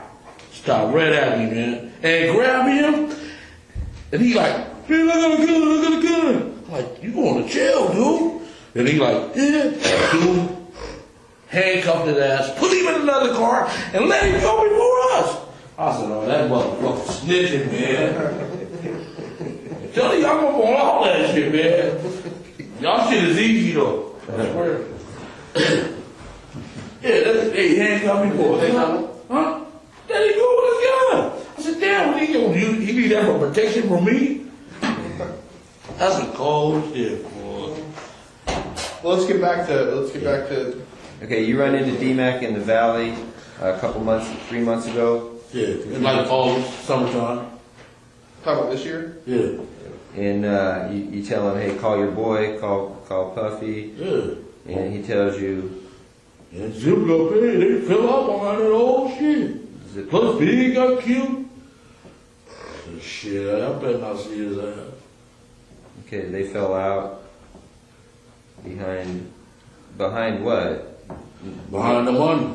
They behind Big. Big got killed 6 months later. I thought y'all had a store. I'm missing something. Yeah. Puffy and Zip fall out. Right? Behind him making the payments to Zip. Zip keeping the money. Zip kept the money from us, though. And he didn't give it to them, and then Big got killed. Yeah, all that. I thought y'all had, y'all both had our back. How do you suppose Puffy found out that Zip didn't pay you guys? How does Puffy know? I guess he knew. Win, I guess. Win seen him a couple of times. Zip? Oh, no, he seen the boy, Buck. At one of the Snoop parties out there.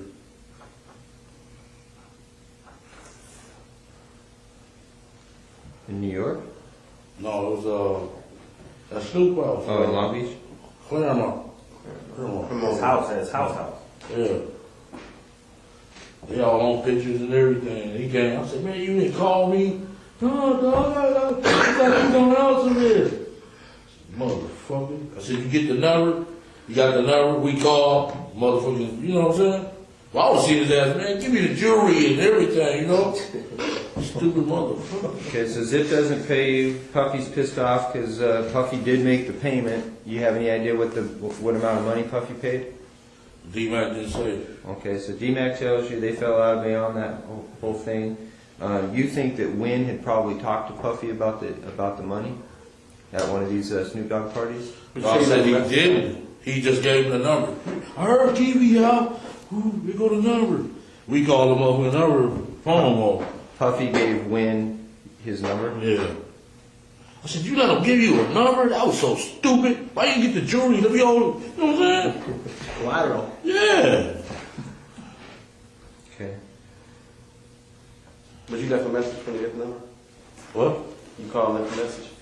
Yeah, he ain't answer. The man got about 50 phones. He throw that shit away. The phone's easy, man. All right. And what about you? You also said that Kane told you something about Zip. Yeah, he said Zip got the money. They fell out. When was that? When did Kane tell you that?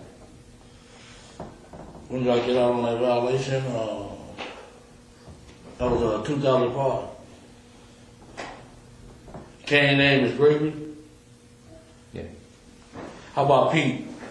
How much time they gave Pete? Pedro Hill? Yeah. Shit, I think he got 5-6 years, didn't he? Ooh. Darn, yeah, Bert. Boy, this some cold news, man. The game ain't right. I advise everybody to quit, dude. Where were you when Kane told you? Is this when you were back in Richmond, or? Care about it. Oh, Only went out there one time. They said I stole $10,000. I said, bitch, I stole $10,000. No, that's your brother saying that. That's not. Yeah. Kevin.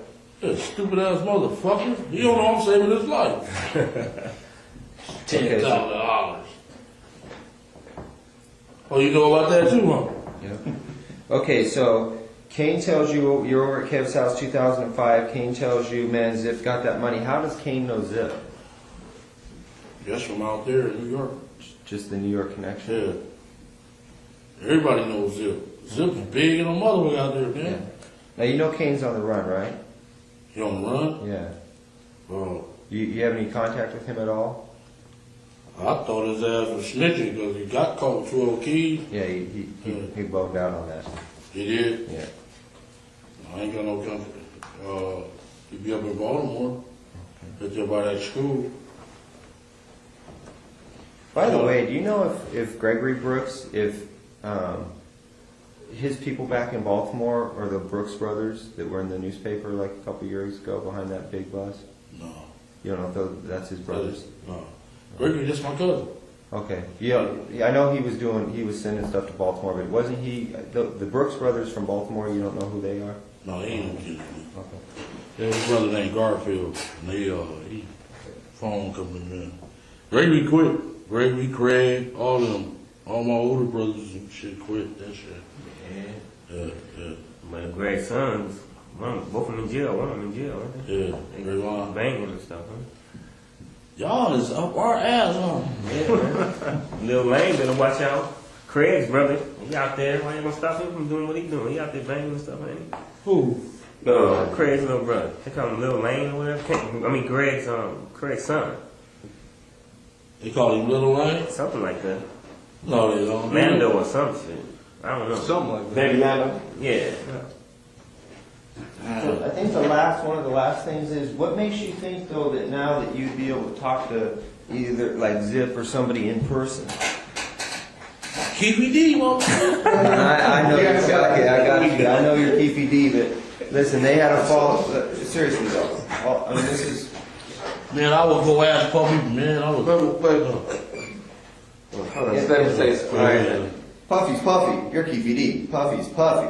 Okay, and now he knows that, you know, you can't afford to be making any mistakes right now about the ghosts that are in his closet. And, you know, all of a sudden KPD comes up out of nowhere and starts wanting to talk about the murder of Tupac. He couldn't really come like No, that. I ain't gonna come back. Give me my money, man. No, my money. But I'm saying he ain't. I'm just from my standpoint, he wouldn't just come up to him like that. He'd have to create a scenario where he would feel comfortable. Then let's talk about creating. Like I give you an example, what I would think, like maybe like. Y'all find out where he at in the club. No. Listen to me. You wouldn't just have him just pop up on a dude. No. You create a situation maybe like where Keefe was in town, he was doing well. Maybe Keefe had a business and that he was putting together, a clothes business or something like that. He'd come at him like that, and then they would kick it, and then the conversation would come up. I mean, you wouldn't just have him just walk up on him like that. Right. We don't know how to create that. That's why we need your guys. Because I mean, probably. You want my input? Give me an example. Let me see. Exactly what I want. Is your input. How do you think you can have? No. I've been looking for his ass. Believe me. You know that too, right? Yeah. When I run into at the club, man, when he got that walk of fame, motherfucker, I was right there. But what I'm saying is, that store. But what I'm saying It was too many of y'all around here. He's not going to just give you a straight conversation. He's going to feel comfortable. So you got to create something that's comfortable for him. I mean, I know how you're thinking, but it's been a while. He's sophisticated. He's scared. I'm just saying maybe you have to create some type of. They know they don't want to mess with you. They don't want you coming at them wrong. He embraced it when, you know what I'm saying? He get, my boy, you know what I'm saying? He cool like win like that? Yeah, he gonna embrace the shit out of us. That's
Yeah, he could be in a restaurant, something you could come Then in. I'll be seeing this little commercial. I'm like, you motherfucker. You know what I'm saying? I'm king of the world. No, he got me in trouble the first time. Didn't he though? So he said, So you don't have to go to New York, you could do it here. yeah. He We're said, talking two different things. New York would be Zip. yeah. Zip's out there, and he's going to be staying out there. Yeah. I mean, he's got a club out there. He can always. Yeah, he got to come. Oh, I can go there. Because he like, every time my folks go out there, he, like, Brian, he's vice president right up under Jermaine Dupree. He went out there, him and the dude named Ramon, they went out there. Oh, y'all keep these boys.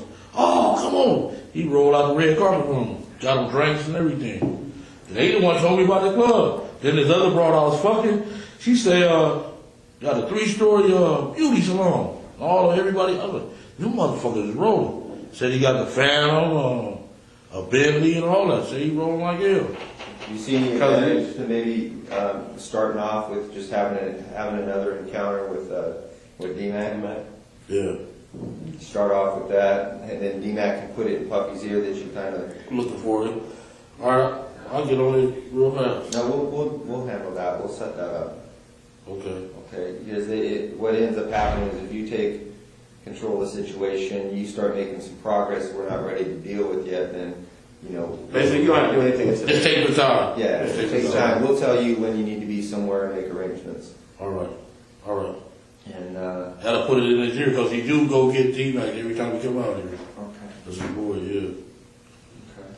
All right. Well, then on to, I think that's a wrap for that whole entire event. These are two of the girls that Darren found. Can I ask a question real quick? Yeah. How long is our meeting going to be today? Do we have a time frame? We're out of here in 15 minutes. Oh, okay. Hey, do you know how to get a hold of DMAC right now? You're more than welcome. You can get a hold of Stay DMAC. long if you want. No sweat? Great, Basketball player, I buy weed from him every day. Alright, that's cool. Tell Robbie go buy some weed You know from him. these Barbershop girls. over on 3rd or Beverly? I've got that DMAC. That's all girl. I've got that. You know her, right? Yeah, I know where he's at. Look at that, she got fat. Yeah, that's the bros. What about this one here? Yeah, he can get the. That's That's the one that who's on the phone? How old is this bitch right here? Okay, are those the two girls that were in the live club. party that night? Yeah.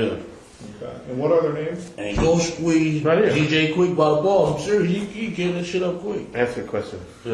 Real boring. Those two girls, you see What's that? their name? What are their names? Michelle and Jewel. Yeah, and the others were the two girls that you talked about At the being party. in the live party that night and, Yeah. and getting close to Yeah. Puffy and Biggie, All is that right? All that, yeah. They was ones to set that shit up. For sure. Now you know that from being there, or you know that from That's after? it. Being there, dog. Okay. I'm not telling you, dog. Did you get any other insight on that from anybody else, or you keep ED? People We know told the you? streets, dog. So you're just saying from that alone? He said he watched They was out of them place. They there. shouldn't have been there in the first They place. from Death Row, so Yeah, they he ain't said got no when we business sitting there there. was odd. Then boom, the fire marshals come. We left Big Pete and what's his name out there, Sporty, outside the club because we didn't have enough passes. So I was going out there checking on them. Don't put that on these notes. Because No, that was just a sidebar with a different or topic. something. We was down. Fire marshal was down there. The Big Pete and Sporty from Great Street was down there, and I went down there to check on them. Then the fire marshal said they was gonna close the place. Gloves was out there. It was ready, dog. We're gonna get into all that another time, man. But that's some stuff we got to touch on too. Yeah. Those pictures in there too. Alright, get your freaking flyer tomorrow ready, man. All right. What's that tag? Which road? I'm gonna see you sooner or later. So One last thing. See me. Come on. I'm gonna see you sooner or later, man.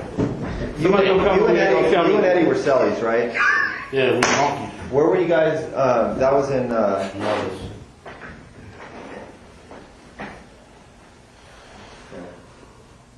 What? I wanted to ask you something. Excuse me. What do you know his last name to be?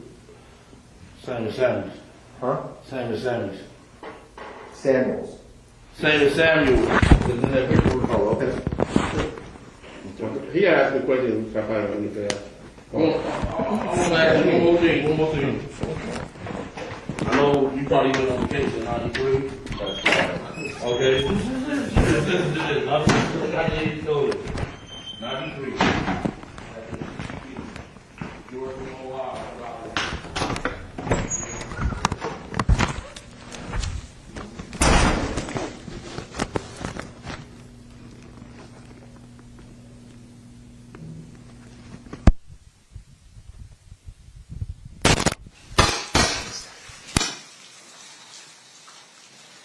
Okay, it appears as though Exhibit 117 is now over. Anything else that you wanted to present today, Steve? No, 2009 is not as long, but I think we just give them a break now. Okay, sounds good. At this time, we will recess for the evening. We're coming back at 9 a.m. tomorrow. During this recess, you are admonished not to talk or converse amongst yourselves or with anyone else on any subject connected to the trial, or read, watch, or listen to any report or commentary on the trial of any person connected with this case by any medium of information, including without limitation, newspaper, television, the internet, and radio, or form or express any opinion on any subject connected with the trial until the case is submitted to you. We'll see you back tomorrow. Thanks, guys. Is that for adjourned?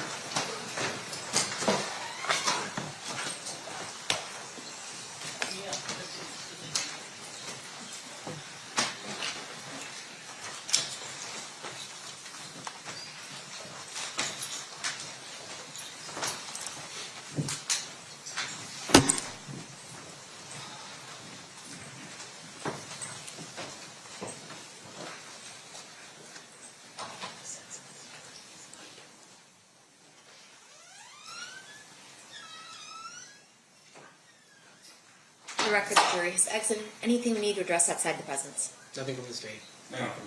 Okay, we'll be in recess. Thank you, everyone. Have a good night. Thank you.